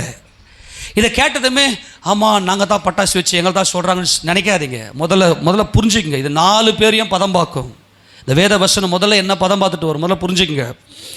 இப்போ என்ன பண்ணுது, இப்போ பட்டாசு ஏன் வெடிக்கிற கொஞ்சம் கேள்வி எழுப்புங்க பார்க்கலாம். நம்ம செய்கிற ஒவ்வொரு அசைவும் இந்த மந்தை முழுக்க பால் கரவலாடு தேவனை மகிமைப்படுத்தணும்.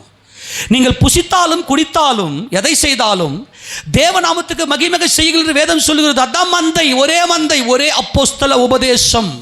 வாசிப்போம். அவர்கள் அப்போஸ்தல உபதேசத்திலும் அந்யோன்யத்திலும், அந்யோன்யன நேது ரெண்டு பேரும் ஒன்றரை கலக்கிறது. ஊழியக்காரனுடைய ஆத்மாவும் உங்கள் ஆத்மாவும் வந்து இப்போ நாங்கள் இங்கே உபதேசம் கொடுக்குறோம். அந்யோன்யமாய் ஐக்கியமாய் இந்த உபதேசத்துக்கு வந்து யாரெல்லாம் வந்து ஒப்பு கொடுத்து உள்ள நீ வரையோ இவங்க தான் ஒரே மந்தை இல்லையா? அந்யோன்யத்திலும் அப்பம் பிற்குதலிலும் ஜெபம் பண்ணுதலிலும், நல்லா கவனிங்க, ஜெபம் பண்ணுதலிலும் உறுதியாய் தரித்திருந்தார்கள். நல்ல கவனிங்க, அந்யோன்ய அப்பம் பிற்குதல்.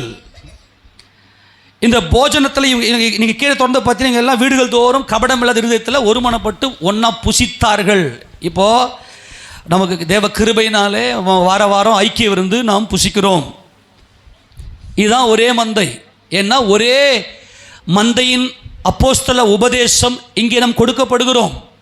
அதனால் நம்ம எல்லாம் என்ன செய்கிறோன்னா, இப்போ ஞாயிற்றுக்கிழமை நல்லா நான்வெஜ். இப்போ போன வாரம் இப்போ நம்ம சகோதரர்கள் நல்லா ரொம்ப அருமையாக செய்கிறாங்க. நல்லா 5 ஸ்டார் லெவலில் செய்கிறாங்க. நல்ல சாப்பாடு செய்கிறாங்க. கர்த்தருக்கு ஸ்தோத்திரம். ஆமேன் சொல்லுங்களேன். இதெல்லாம் ஆமேன் சொல்ல மாட்டிங்களே? நல்லா செய்கிறாங்க இல்லையா? நல்ல சாப்பாடு, நல்லா சாப்பிட்லாம், யாரும் சாப்பிட்லாம். நீங்கள் என்ன பண்ணுறது இல்லைன்னா, இன்றைக்கி ஞாயிற்றுக்கிழமை நல்லா வீட்டில் போயிட்டு நல்லா நான்வெஜ்ஜில் எடுத்து வச்சு ஒரு நல்லா கட்டுக்கடிக்கலாம்னு சொல்லிட்டு சும்மா லைட்டாக சாப்பிட்டு போகிறீங்க. இது எல்லாம் தரிசனம் இல்லாதது. இங்கே ஒரு ஊழியக்காரரோடு சபையாரோடு சேர்ந்து உட்காந்து நீ சாப்பிடும் போது நல்லா டைட்டாக மன மகிழ்ச்சியில் இங்கே மட்டும் டைட்டாக சாப்பிடு, வீட்டிலலாம் குறைவா சாப்பிடு, கொஞ்சம் குறைவா சாப்பிடு. எப்பவுமே வந்து நோய் வரதுக்கு காரணமே என்ன தெரியுமா? கொஞ்சம் கூட கேப் கொடுக்காம டைட்டாக வச்சுட்டு அது ஃபங்க்ஷன் ஆகாமல் இது நல்லா நல்லா வைத்த நல்லா ஃபங்க்ஷன் ஆகணும் இல்லையா? நம்ம என்ன பண்ணுறது இல்லைன்னா அது இப்படி அசைக்கிறதுக்கே இடம் கொடுக்குறது இல்லை. நல்லா டைட்டாக சாப்பிட்டு என்ன பண்ணுறதுன்னா நல்லா தூங்குறது. டைட்டாக சாப்பிட்டு கொஞ்சம் அப்படி இப்படி உலாத்தினா கூட பரவாயில்ல, அதையும் பண்ண துன்னதுமே 10 நல்லா தூங்கணும். அதனால தான் வியாதியெல்லாம் உள்ள புரியுதா? நான் என்ன சொல்கிறேன்னா, நீங்கள் சபையில் வந்து உட்காரும் போது மட்டும் நல்லா டைட்டாக சாப்பிடுங்க, மன மகிழ்ச்சியாக சாப்பிடுங்க. அதை நீங்கள் பண்ணுறீங்கன்னா நீங்கள் ஒரே மந்தை ஒரே மேய்ப்பு, உங்களை பயம் விட்டு உங்களுக்கு உங்கள் மன மகிழ்ச்சி அப்படி இருக்கு. ஐயோ தேவ சமூகத்தில் அப்பாவுடைய பிரசனத்தில் வந்து உட்கார்ந்துருக்கிறேன், என் ஆடுகள் என் சத்தத்துக்கு செவி கொடுக்கிறது. அதுக்கு தான் இங்கே இது அப்போஸ்தலர் ஒரே மந்தை. அதுதான் இந்த ஐக்கியம், அதுதான் இந்த அப்பம் பிற்குதல், இந்த ஐக்கிய விருந்து, கபடம் இல்லாத இருதயம். இவர்கள் ஒரே அப்போஸ்தலர் உபதேசத்தில் இருக்கிறார்கள். நல்ல கவனிய, உங்களை நடத்துகிற ஒரு ஊழியக்காரனுக்கு உங்களை நீங்கள் கொடுத்துட்டு சரி ஏதோ ஒன்று தவறு பண்ணிடுறீங்க, மிஸ் பண்ணிடுறீங்க. ஐயோ அவர் பார்த்துட்டாரு, நம்மளை திட்டுவார், இல்லைன்னா நம்மளை குறை சொல்கிறார், ஏன் அப்படி சொல்கிற? சரி நான் என்ன பண்ண சொல்லுங்கள் பார்க்கலாம். சரி நீங்களே சொல்லுங்கள், நான் இதோட முடிக்கிறேன். நான் என்ன பண்ணணும்? நீ எதை வேணால் பண்ணிட்டு வருவேன், அதை பார்த்துட்டு நான் கம்முன்னு போயிட்டுனா நான் ஒரு ஊழியக்காரனா? நான் சரி நான் டைரெக்டாக பேசினா நீ ஒரு மாதிரி ஆயிடுற, பிரசங்கத்தில் வரும்போது அதுக்கேற்ற அந்த செய்தி வரும்போது இது பண்ணக்கூடாது அப்படியும் சொல்லக்கூடாதான். என்ன பண்ணமா? உனக்கு தடவி கொடுத்து உனக்கு துதி பண்ணணுமா? ஒரே மந்தை ஒரே மெய்ப்பன் என்றால் ஒரு சபையில் தேவன் கொடுக்கிற இந்த அப்போஸ்தல உபதேசம் மாறாது. நான் தேவனையா மனுஷனையா யாரை நாடி போதிக்கிறேன்? நான் மனுஷனை பிரியப்படுத்துகிறேன் இருந்தால் நான் தேவ ஊழியக்காரன் கிடையாது, நான் தேவனுடைய அப்போஸ்தலன் கிடையாது. ஒரே மந்தை ஒரே மேய்ப்பன் எப்படி இங்கே வரும்? பாருங்க, இயேசுராஜா நாமத்துக்கு மகிமையாக ஒரு ஊழியக்காரனை ஃபாலோ பண்ணி இந்த ஊழியக்காரன் அப்போஸ்தல தீர்க்கதரிசி அபிஷேகம் இருக்கிறதா? மேய்ப்பன் என்று ஒரு விசுவாசி மேலே கரிசனை வச்சு ஒரு விசுவாசி தவறு செய்யும் போது அதை கரிசனையோட சாந்தமுள்ள இருதயத்தோடு இது தவறு அப்படின்னு வந்து சொல்லக்கூடிய ஊழியக்காரர் இருக்கிறாரான பார்த்து நீ வந்து கிறிஸ்துவ நீ ஆராதிக்க வேண்டும்.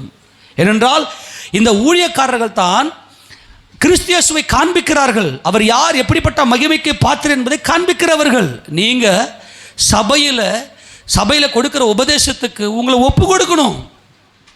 இப்போ தீபாவளி வருது, எல்லாரும் பட்டாசு வெடிக்கிறாங்க. என் பிள்ளையும் பட்டாசு வெடிச்சிச்சு, என்ன போயிருச்சு பண்ணி வந்து இப்போ நான் சொல்கிறேன், ஒரே மந்தை என்பது என்னது? ராஜாவுக்கு மகிமை. நம்முடைய அசைவுகள் ராஜாவை வெளிப்படுத்தணும். அவன் போயிட்டு அவன் பண்டிகையை, அவன் விக்கிரகத்தை, அவன் ஒரு பொய்யான கட்டுக்கதையில் போயிட்டு ஒரு மாயை நம்பிக்கின்னு பட்டாசு வெடிக்கிறான்.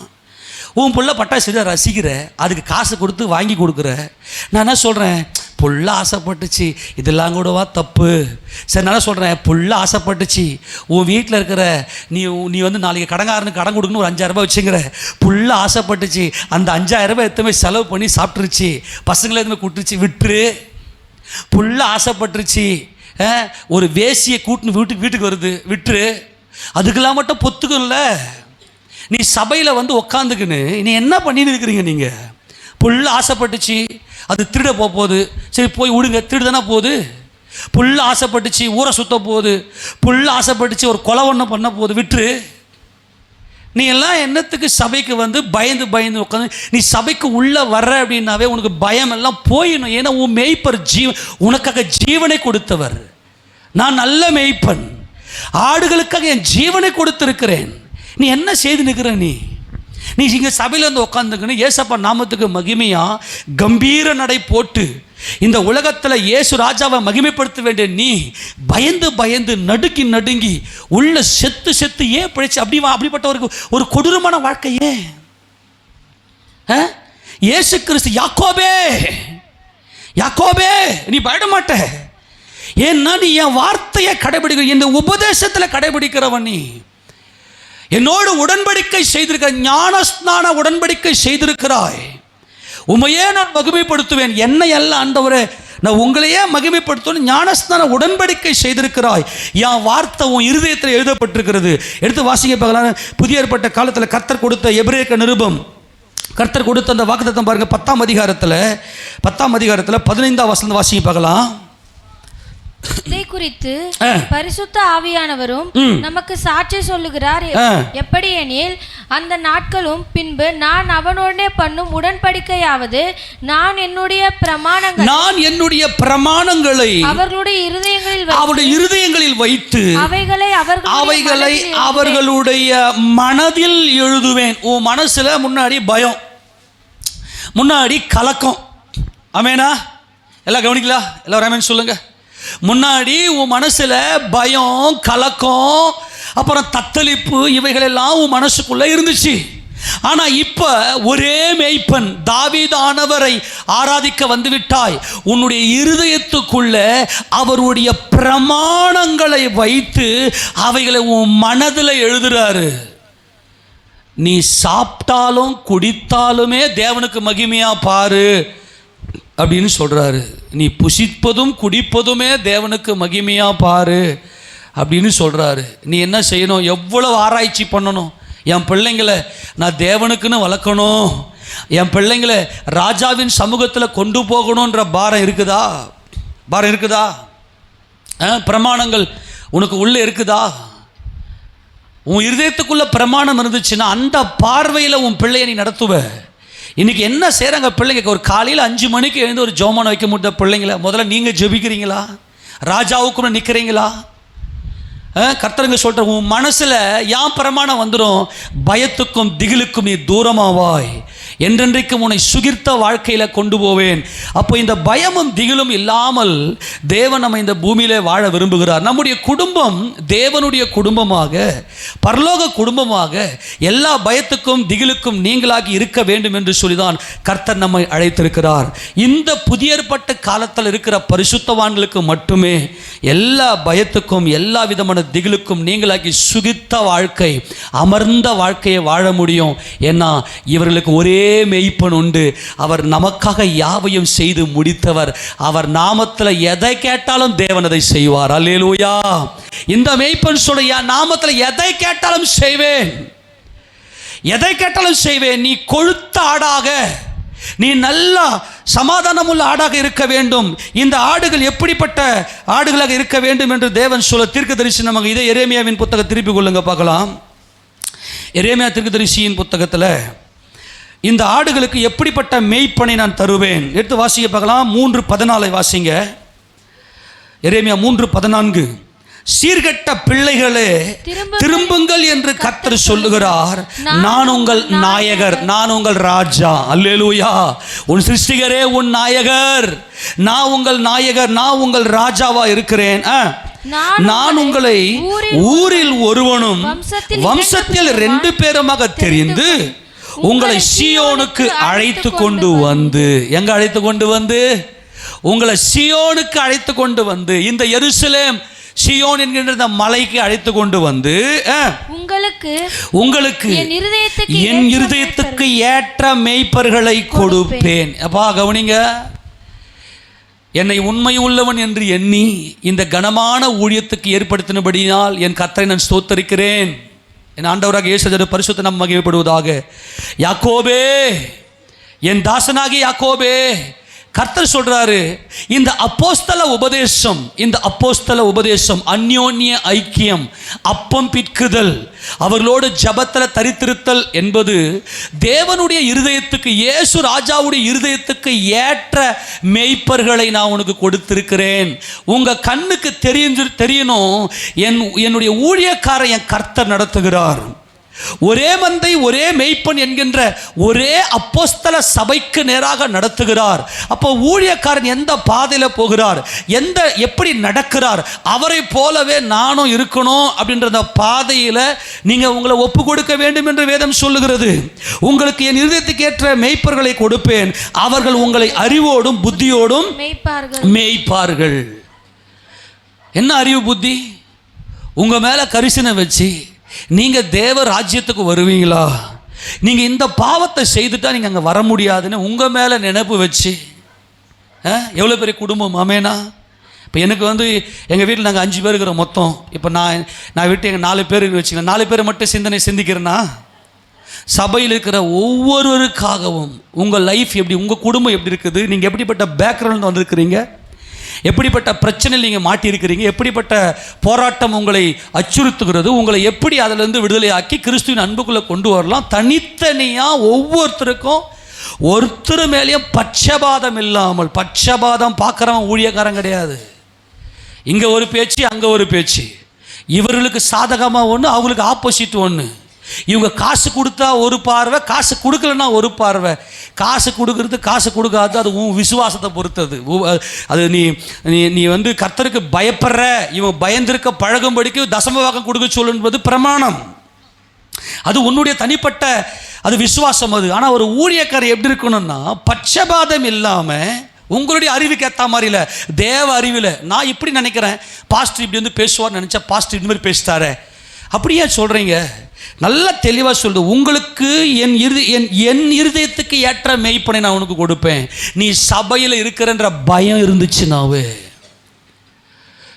அவர் நாங்கள் என்ன பிரசங்கிக்கிறோம், கர்த்தருடைய மகிமை என்ன, அவருடைய துதிக்கு எப்படி அவர் பாத்திரர் இருக்கிறார், அவருடைய மகிமையும் அவருடைய வல்லமையும் எப்படிப்பட்டதை பிரசங்கிக்கிறோம். அதை உங்கள் இருதயத்தில் தரிச்சு கொள்ளுங்க. நாங்கள் பிரசங்கிக்கிற இந்த வேத வசனம் உங்கள் இருதயத்துக்குள்ள இல்லைன்னா வேஸ்ட்டு. உங்களுக்கு என்ன புரியாது, உங்கள் மேலே எவ்வளோ கரிசனை வச்சு உங்களை தேவ ராஜ்யத்துக்கு எப்படி நடத்தணுன்ற அந்த அந்த ரகசியம் புரியாது. இது ரகசியம், இது ரகசியம். அதான் வருகையை பற்றின ரகசியத்தை சொல்கிறாரு. இதோ ஒரு ரகசியத்தை சொல்லுகிறேன், நாம் எல்லோரும் நித்திரை அடைவதில்லை. இந்த ரகசியம் புரியணும் உங்களுக்கு, கிறிஸ்துவ பற்றின ரகசியம் புரியணும் உங்களுக்கு. அப்போது என்னுடைய இருதயத்துக்கு ஏற்ற மேய்ப்பனை உங்களுக்கு தருவேன், அவங்க உங்களை நடத்துவாங்க. இப்போ பவுல் வந்து தெசலோனிக்கே சபைக்கு எழுதுறாரு. எடுத்து வாசிக்க போகலாம். 1 தெசலோனிக்கர் புத்தகம் திருப்பி கொள்ளுங்க. தெசலோனிக்கே சபைக்கு எழுதும்போது 1 தெசலோனிக்கேயரின் புத்தகம் 1 தெசலோனிக்கேயர் புத்தகம் 1ஆம் அதிகாரம் 6ஆம் வசனம் வாசிக்க பார்க்கலாம். நீங்கள் மிகுந்த உபத்திரவத்திலே பரிசுத்த ஆவியின் சந்தோஷத்தோடு திருவசனத்தை ஏற்றுக்கொண்டு, பரிசுத்த ஆவியினுடைய அபிஷேகம் இல்லாமல் உங்களுக்கு வேத பிரமாணங்கள், இந்த ஒரே மந்தை என்கின்ற அந்த ஒரு மகிமைக்குள்ள, ஒரே மந்தை என்கின்ற அந்த மந்தைக்குள்ள உங்களால் வர முடியாது. அப்படி வர முடியல, அப்படி இல்லைன்னா எங்களையும் கர்த்தரையும் எங்களையும் கர்த்தரையும் பின்பற்றுவர்களாகி. யாரை பின்பற்றாங்களா இவங்க? அப்போஸ்தலரை பின்பற்றினார்கள். எங்களையும் கர்த்தரையும் பின்பற்றுகிறவர்களாகி. ஏன் அப்படின்னா இவங்க சபைக்குன்னு சட்டத்திட்டம் இருக்கு. இதே 1 தெசலோனிக்கேயர் 4ஆம் அதிகாரம் 2ஆம் வசனத்தை வாசிங்க.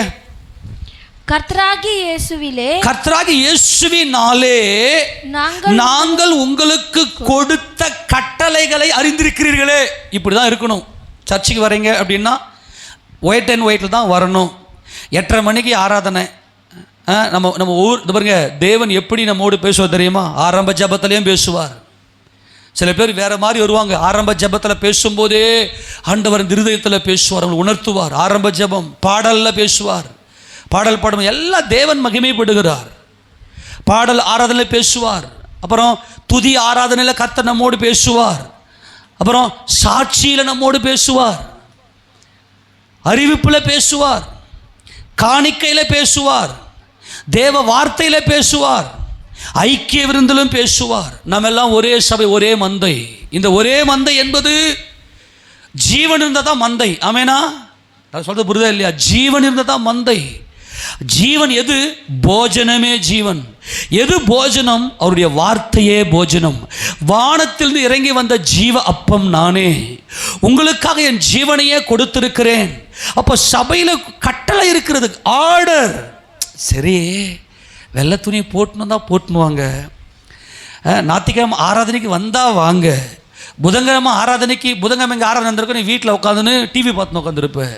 உனக்கு பயமும் திகிலும் தான் உன்னை சூழ்ந்து கொள்ளும். சத்தியம் மாறாது.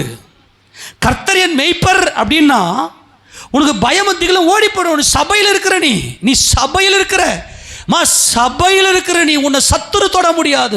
சபை இது மந்தை. இந்த ஒரே மந்தை தான், ஒரே மெய்ப்பன் தான். ஒரு தேவனால் அனுப்பப்பட்ட தேவகுமாரன் ஒரே மெய்ப்பன். அவர் எனக்காக மரித்தார் என்கின்ற அந்த போஜனம், ஒரே மந்தை. அந்த உபதேசம் வேணும். இப்போ உங்களுக்கு என்ன மாதிரியாய் வைத்தேன் என்று பவுல் சொல்ற நிறைய வசனம் காட்ட நேரம் இல்லை.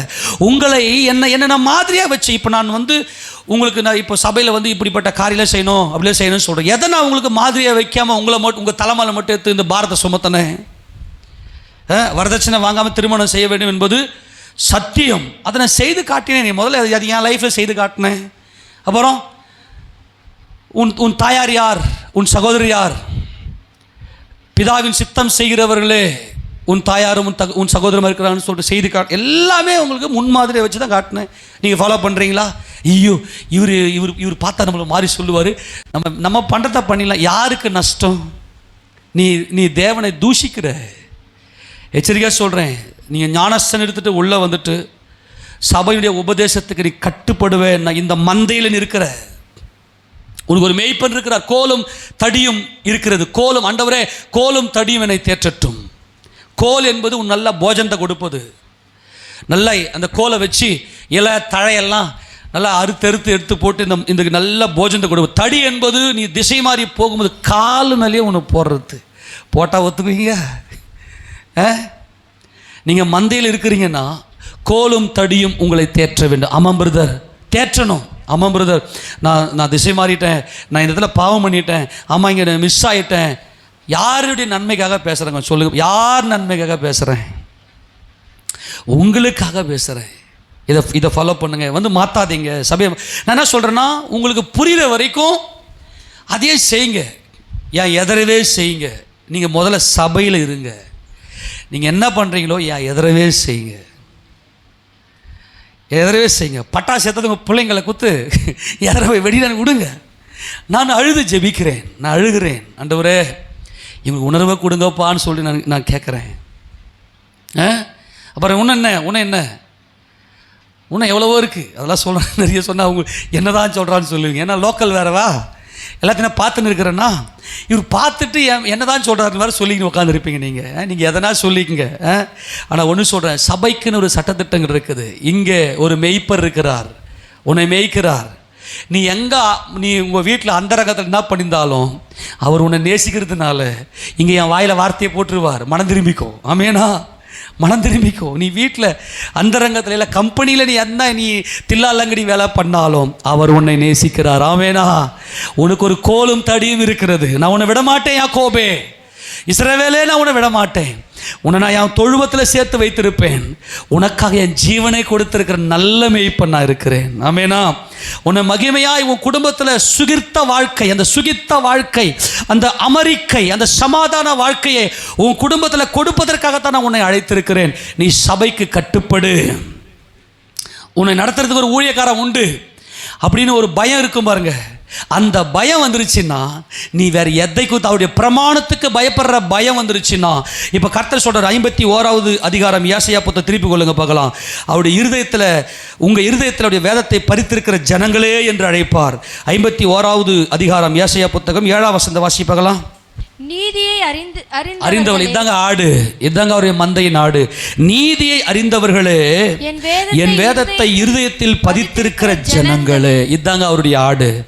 வேதம் எங்க பதிச்சு வச்சிருக்கிறோம்? இருதயத்தில் பதித்து வைத்திருக்கிறோம். உங்கள் இருதயத்தில் இருக்கிறது. நாங்கள் பேசுகிற இந்த உபதேசம் எல்லாம், இந்த சட்டத்திட்டங்கள் எல்லாம் உங்கள் இருதயத்தில் பதித்திருக்க வேண்டும். நீதியை அறிந்தவர்களே, என் வேதத்தை இருதயத்தில் பதித்திருக்கிற ஜனங்களே, எனக்கு செவி கொடுங்கள். மனுஷரின் நிந்தனைக்கு பயப்படாமலும் அவர்கள் தூஷணங்களால் கலங்காமலும். கலக்கம் வேண்டாம், கலங்காத. கலக்கம் இருக்கக்கூடாது. சபையில் வந்திருக்கிற உனக்கு கலக்கம் கூடாது. சபையில் இருக்கிற ஜனமே, அவருடைய வேதத்துக்கு பயப்படுற பயம் வந்துருச்சுன்னா, உன் மனதில் அவருடைய பிரமாணங்களை தேவன் எழுதி வைத்திருக்கிறது உண்மையானால், அவருடைய பிள்ளைனா, அவர் ரத்தத்தால் மீட்கப்பட்டவன் நான் அப்படின்னா நீ கலங்கக்கூடாது. உனக்கு கலக்கம் இருக்கக்கூடாது. ஆனால் இன்னும் கலங்குறீங்களே, இன்னும் பயப்படுறீங்களே, இன்னும் உங்களை திகில் சூழ்ந்து கொள்ளுகிறதே. உங்களை அன்பாய் சொல்லுகிறேன் தேவஜனமே, நீ பயப்படாத. பரிசுத்த ஆவியானவர் உங்கள் இருதயத்தில் அந்த வசனத்தை பதிய வைக்கிறார். பரிசுத்த ஆவியானவர் இல்லாமல், என்ன பழைய ஏற்பாட்டு காலத்தில் எழுத்தை எழுதி கையில் கொடுத்தார். எழுத்து கொல்லுகிறது, ஆனால் ஆவியோ உயிர்ப்பிக்கிறது. ஆமென் சொல்லாமா? பரிசுத்த ஆவியானவர் நம்மை உயிர்ப்பிக்கிறார். அதனால கர்த்தருடைய வேதத்தை, அவருடைய நீதியை அறிந்திருக்கிற ஒரே மந்தையே, ஒரே மேய்ப்பனை நோக்கி பார். தாவீதானவர் உன்னை மேய்க்கிறார். உனக்கு ஒரு மேய்ப்பன் வைத்திருக்கிறார். அப்போ பேதுரு எழுதுவார், உங்களிடத்தில் மந்தையை கட்டாயமாயா அல்ல, நல்ல முழு இருதயத்தோட மந்தையை மேய்ங்க. என்ன பிரதான மேய்ப்பர் வெளிப்படும் போது அவர் வாடாத ஜீவகிரத்தை உனக்கு கொடுப்பார்னு ஊழியக்காரர்களுக்கு அவர் எழுதுகிறார். அப்போ அவலட்சணமான ஆதாயத்துக்காக அல்ல, ஏதோ எனக்கு காசு பணம் வரும், நல்லா கவனி, ஏதோ காசு பணம் எனக்கு வரும், அந்த அந்த மோட்டிவ், அந்த தீய நோக்கம், நீ எனக்கு காசு பணம் கொடுப்ப அப்படின்னு மேய்க்காத. வசனத்தை, அந்த ஒரே மந்தை என்பது ஒரே அப்போஸ்தல உபதேசம். அப்போஸ்தல உபதேசம், இந்த அப்போஸ்தல உபதேசத்தில் நீங்கள் அந்யோன்ய ஐக்கியத்தில் அப்பம் பிற்குதலில் உணர்ந்திருக்க வேண்டும். இதுதான் இது பேதுரு எழுதுகிறார். திருப்பி கொள்ளுங்க பார்க்கலாம் வேகமாய். 1 பேதுருவின் புத்தகம் 5வது அதிகாரம், 1 பேதுரு 5ஆம் அதிகாரம், அதில் 1 வாசியை பார்க்கலாம். உங்களில் உள்ள மூப்பருக்கு உடன் மூப்பனும் கிறிஸ்துவின் பாடுகளுக்கு சாட்சியும் இனி வெளிப்படும் மகிமைக்கு பங்காளியுமாய் இருக்கிற நான் புத்தி சொல்லுகிறது என்னவென்றால், நான் மூப்பன், நான் 24. மூப்பன் என்றால் 24. மூப்பன் என்றால் மந்தைக்காக ஜீவனை கொடுக்கிற, தன் சகோதரனுக்காக ஜீவனை கொடுக்கிற. 12 என்பது வேத வசனத்தை பெற்றுக்கொண்டது, நியாயப்பிரமாணத்தை பெற்றுக்கொண்டது. 24 என்பது மூப்பர். மூப்பர் என்றால் நீதியை அறிந்தவர்கள், நீதியை அறிந்தவர்கள். இவர்கள் எல்லாரும் என் தேவனால் தெரிந்து கொள்ளப்பட்டவர்கள். இந்த சபையில் ஜீவவாசல் ஜெப வீட்டில் வந்து அமர்ந்திருக்கிற ஒவ்வொருவரும் என் தேவனால் தெரிந்து கொள்ளப்பட்டவர்கள். கையை வைத்து ஆமென் சொல்லுங்க.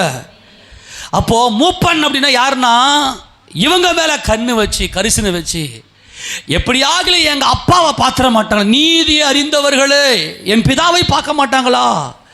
எதெல்லாம் பாவம் என்று சொல்லி இவர்கள் மேல கரிசனை வச்சு தன் சகோதரனுக்காக அவமானம், வெக்கம், நிந்தையெல்லாம் சுமந்து கொண்டு நிற்கிறவன் தான் மூப்பன். நியாயம் விசாரிகள் தான் மூப்பர்கள். இங்கே அப்போஸ்தலர் பேதுரு தம்மை அப்போஸ்தலர் தீர்க்கதரிசி என்கின்ற அந்த ஒரு மகிமைக்குள், என்ன இவர் தான் பிரதான அப்போஸ்தலன், அவர் எப்படி தம்மை வெளிப்படுத்துகிறார்? நான் மூப்பன் என்று சொல்லுகிறார். நான் சபையின் மூப்பன், உங்களுள்ள மூப்பருக்கு உடன் மூப்பன். அங்க பாருங்க அந்த கமிட்மெண்ட், அந்த ஒரு ஃபெல்லோஷிப். நான் அப்படி அல்ல, உங்களிடத்தில் இருக்கிற மூப்பனுக்கு நான் உடன் மூப்பன். அதான் ஒரே அப்போஸ்தல சபை, ஒரே மந்தை, ஒரே மந்தை. இந்த ஒரே மந்தைக்கு உலகத்தில் இருக்கிற எல்லாமே ஒரே மந்தை.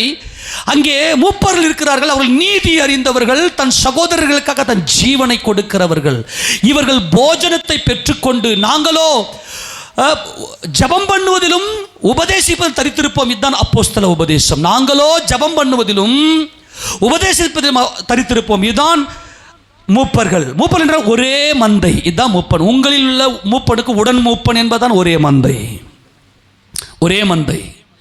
உலகத்தில் இன்னைக்கு இருக்கக்கூடிய அமெரிக்கா, ஆஸ்திரேலியா, ஆப்பிரிக்கா, ஐரோப்பா, இல்லை அந்த ஆசியா அல்லது அண்டார்டிகாவில் கொஞ்சம் பேர் இருக்கிறாங்க. அண்டார்டிகா இப்படிப்பட்ட இந்த 7 கண்டத்தில் இன்றைக்கு பரிசுத்தவான்கள் இருக்கிறார்கள். அவர்கள் எல்லாரையும் பரிசுத்த ஆவியானவர் ஒரே மெய்ப்பனாகி நமது ஆண்டவருக்கு இயேசு கிறிஸ்துடைய பலத்தை நடத்துகிறார். அவர்களோடு இணைந்திருக்கிற அவருடைய உபதேசமாக தான் நான் சொல்கிறேன். நாங்கள் பேசுகிற உபதேசம் முதல்ல என்ன பதம் பார்க்கும், இருபுறமும் கருக்குள்ள பட்டயம். 2வது கேட்குற உங்களுக்கு, 3வது உலகத்தில் இருக்கிற எல்லா அப்போஸ்தலர்களும் இந்த அங்கீகரிக்க வேண்டும். அதை தான் சொல்கிறேன் நான் உங்களுக்கு. 4வது என்னது என்றால், தேவனுடைய சித்தத்தின்படியான தேவனுடைய திட்டம் அந்த உபதேசத்தில் பரிபூர்ணப்பட வேண்டும், இந்த சிருஷ்டி மீட்கப்பட வேண்டும். இந்த 4 காரியம், அதுதான் இந்த உபதேசம். யாரும் ஒருத்தர் தனிப்பட்ட ரீதியில் நீங்கள் பேசுகிற அரசியல் கட்சி கூட்டம் கிடையாது இது. யாரோ ஒருத்தர் பேசினா தனியாக கூட்டி பேசலாமா? நான் பாஸ்டர் என்ன தான் சொன்னார், வெட்டிடுவார் ஆண்டவர் உங்களை. நல்லா கவனிக்கணும். உங்களுடைய வாழ்க்கையில் சுகித்த வாழ்க்கை இருக்க வேண்டுமேனால் உங்களில் உள்ள மூப்பருக்கு உடன் மூப்பனும் கிறிஸ்துவின் பாடுகளுக்கு சாட்சியும். அந்த பாடுபடுகிற ஜீவியம் தான் மூப்பன். இயேசு கிறிஸ்து தன் சகோதரருக்காக ஜீவனை கொடுத்தார் இல்லையா? இயேசு கிறிஸ்து, ஏன்னா பழைய ஏற்பாட்டு காலத்தில் கொடுக்க முடியாது, அவர்களுக்கு மேலே குமாரனின் ஆவி இல்லை. குமாரனின் ஆவி உடையவர்கள் தான் மூப்பர்கள், நீதி அறிந்தவர்கள். இனி வெளிப்படும் மகிமைக்கு பங்காளியுமாய் இருக்கிற நான் புத்தி சொல்வது என்னவெனில், உங்களிடத்தில் உள்ள தேவனுடைய மந்தையை சொல்லுங்க. எதை உங்களிடத்தில் யாருங்க தேவ மந்தை? நீங்கள் தான் ஆமேன்னு சொல்லுங்க பார்க்கலாம். எல்லாம் கைவிட்டு ஆமேன்னு சொல்லுங்க. உங்களுக்காக கிறிஸ்து ஜீவனை கொடுத்திருக்கிறார். தவறுங்க, உங்கள் உள்ளத்தில் அவர் வந்து பேசாமல் நீ உள்ள வர முடியாது, தெரியுமா? ஆமேனா. அதுலேயும் நான் வெளியூரில் எங்கேயாச்சும் இருந்துனா கூட எப்படியோ ஒன்று பேசி கீசி எப்படியோ ஒன்று கொஞ்சம் ஒரு பெரிய கூட்டத்தை சேர்த்துட்டு இருப்போம் பொழுது. எனக்கு ரொம்ப ஆசை தான் ஆத்து மக்கள் வரணுன்னு. லோக்கலில் இருக்கிறோம், டெய்லி என்னுடைய வாழ்க்கை லைஃப் சைக்கிளாக பார்க்குறாங்க, எல்லாத்தையும் பண்ணுறாங்க. ஆனால் ஜனங்க என்ன பண்ணுதுங்க, யார் லோகாப்பா வாப்பா லோக அப்படி தான் போயிடுறாங்களே தவிர யாரோ ஒரு ஊழியக்காரன் அப்படின்ற பார்வை வரல. யாருக்கு வந்திருக்கு தெரியுமா?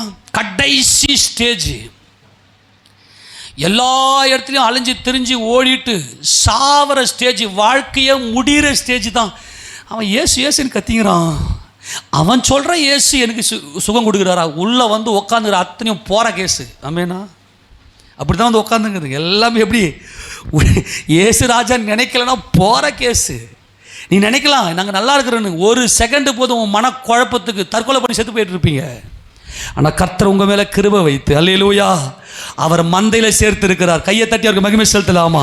அவருடைய மந்தையில் சேர்த்திருக்கிறார் மகிமையின் கர்த்தர். உங்களிடத்தில் உள்ள யாருடைய மந்தை? நீ தேவனுடைய மந்தை. ஆமேனா. சொல்லுங்க, யாருடைய மந்தை? தேவனுடைய மந்தை. சொல்லுங்க மறுபடியும், இரண்டாவது சேர்ந்து வாசி. உங்களிடத்தில் உள்ள தேவனுடைய மந்தையை நீங்கள் மேய்த்து, சொல்லுங்க, மேய்க்கிறதுக்கு முன்னாடி விசாரிக்கணும். ஆமேனா. மந்தை மேய்ப்பர் தாவீதானவர் விசாரிக்கிறார். எப்படி உங்களை மேய்க்கணும்னா, உன் கஷ்டம் என்ன, நீ எப்படிப்பட்ட பிரச்சனையில் மாட்டி இருக்கிற, உன் துக்கம் என்ன, உன் மனம் எங்கே வலிக்குது, நீ எந்த இடத்துல நீ அழுது கொண்டிருக்கிறாய், இதெல்லாம் உட்காந்து விசாரிக்கிறது தான் எனக்கு வேலை. இதை நான் மனப்பூர்வமாய் செய்கிறேன். உங்களுடைய வேதனைகளை அறிந்தவன் தான் நான். நாங்கள்லாம் வீட்டில் உட்காந்து நானும் ரூத்தமாக என்ன பண்ணுவோம், அங்கே ஒவ்வொரு குடும்பத்தை பற்றியும் பேசுவோம். தெரியுமா? உங்கள் குடும்பத்தில் இருக்கிற ஒவ்வொருத்தரையும் நீங்கள் எங்கே மிஸ் ஆகுறீங்க, நீங்கள் என்ன பண்ணுறீங்க, உங்களை எப்படி தேற்றலாம். ஏன்னா நீங்கள் தேவனுடைய மந்தை, நீங்கள் ஸ்பெஷல். உள்ளே வந்து உட்காந்துருக்கிற நீ சாதாரண ஆள் நினைக்கிறியா? தேவ சபையில் வந்து உட்காந்துருக்கிறீங்க நீங்கள்.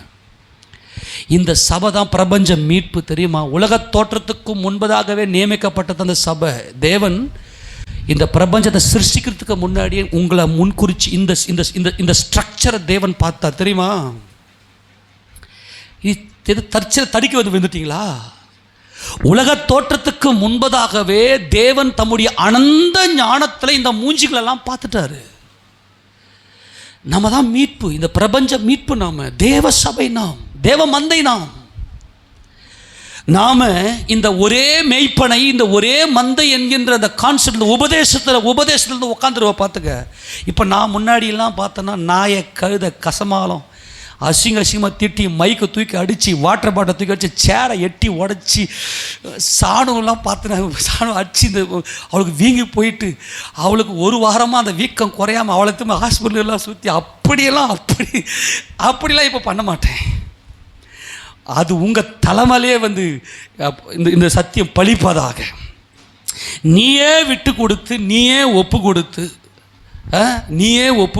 நீயே இந்த உபதேசத்துக்கு ஒப்பு கொடுத்து, இந்த உபதேசத்தில் தேவ சமூகத்தில் நீ வந்துட்டேன்னா, அப்படி வந்தால் மட்டும்தான் உனக்கு எல்லா பயத்துக்கும் நீங்களாகி நீ சுகித்திருப்பாய், அமர்ந்திருப்பாய்.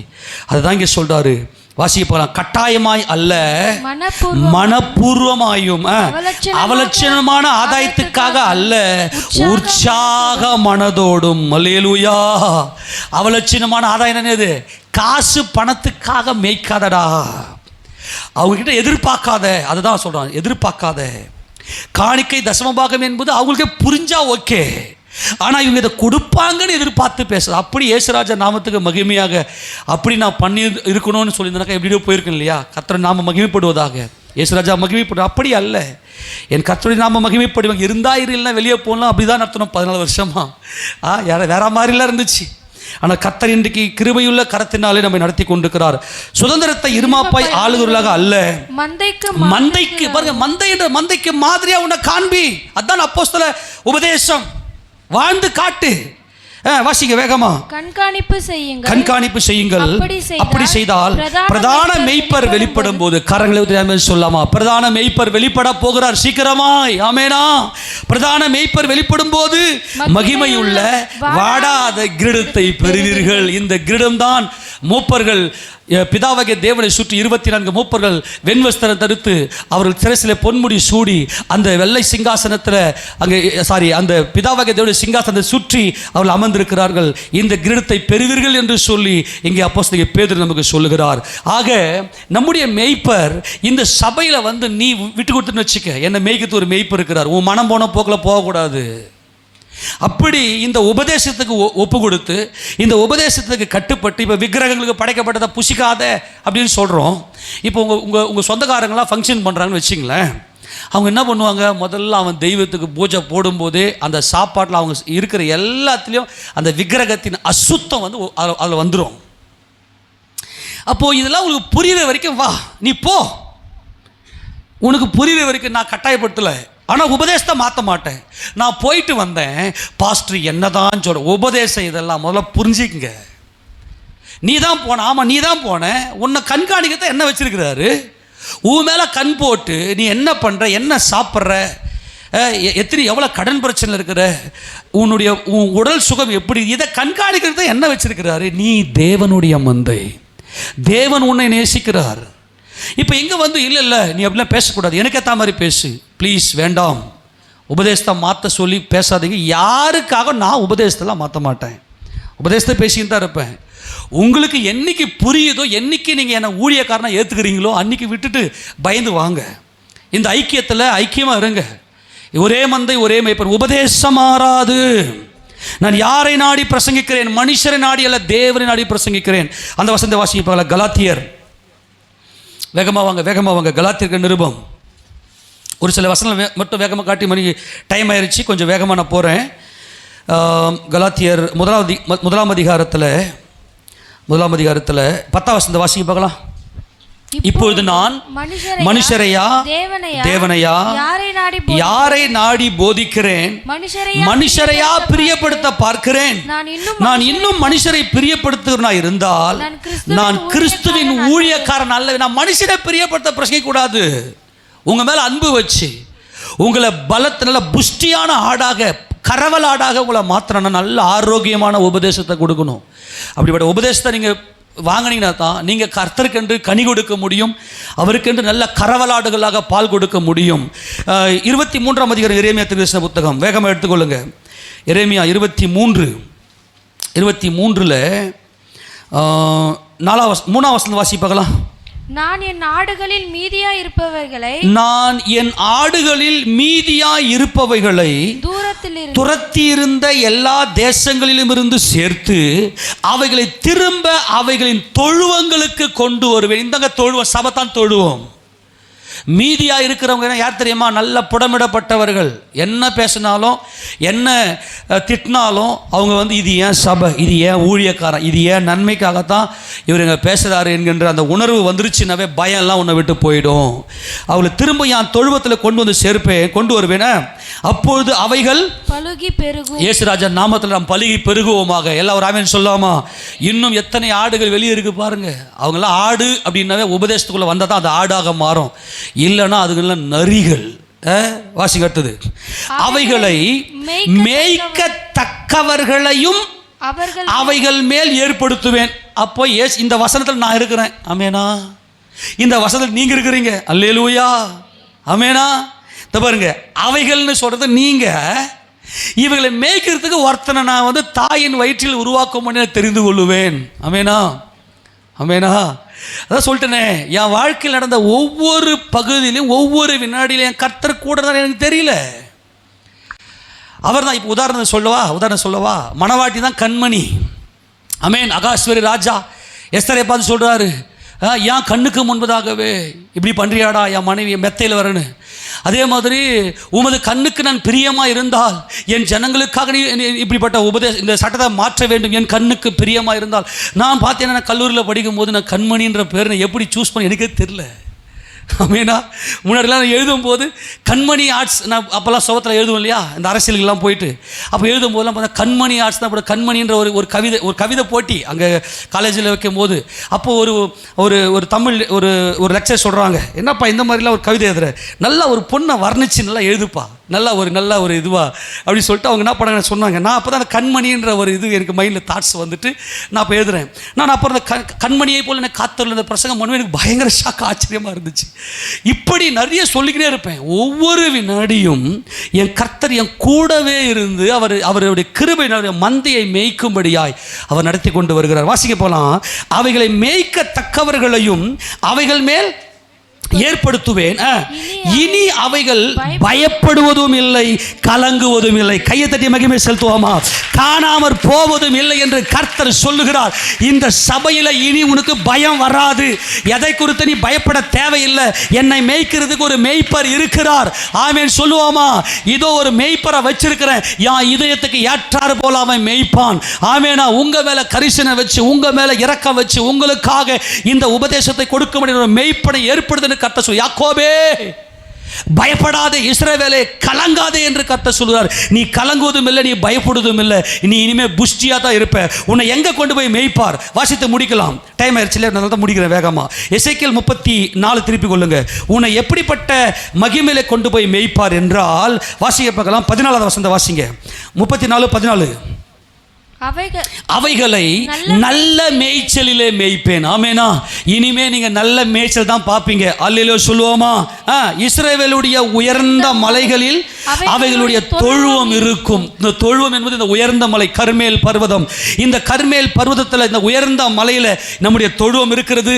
இந்த மலை என்பது பிதாவாகிய தேவனை ஆராதிக்கிற, பிதாவாகிய தேவனை முகமுகமாய் தரிசிக்கிற மகிமை தான் இந்த மலை. அவைகளின் மேல் அந்த தொழுவம் இருக்கும். அங்கே அவைகள் நல்ல தொழுவத்திலே படுத்துக்கொள்ளும். ரெஸ்ட், சமாதானமாக இருப்பீங்க. ஆமேனா? உங்க குடும்பத்தில் எல்லா காரியமுமே இனிமே சமாதானமாக தான் நடக்கும். கர்த்தர் சொல்றார், அங்கே சமாதானமாய் படுத்துக்கொள்ளும். இஸ்ரவேலின் மலைகளின் மேல் நல்ல மேய்ச்சலை மேயும். அல்லேலூயா. உன்னை புல்லுள்ள இடங்களில் மேய்த்து அமர்ந்த தண்ணீரை கொண்டு போய் நீ நல்ல மேய்ச்சலை தான் நீங்க பார்ப்பீங்க. அப்புறம் என் ஆடுகளை நான் மேய்த்து அவைகளை நான் மடக்குவேன் என்று கர்த்தராகிய ஆண்டவர் சொல்லுகிறார். நீங்கள் அவருடைய ஆடுகள், நாம் அவருடைய ஆடுகள்.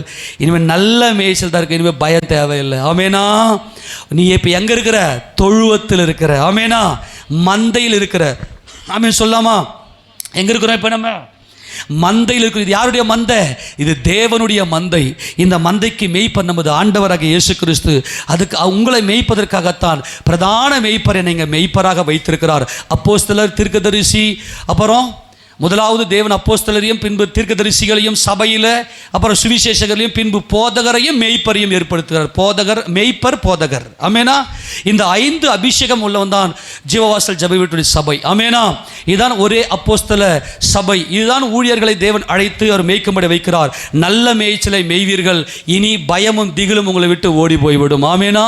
எல்லாரும் முழங்கால் படிட்டு ஆண்டவர் சமூகத்தில் எல்லாம் ஒப்பு கொடுக்க பார்க்கலாம். அன்புள்ள ஆண்டவரே, எங்கள் ஆவி ஆத்ம சரீரத்தை முற்றிலும்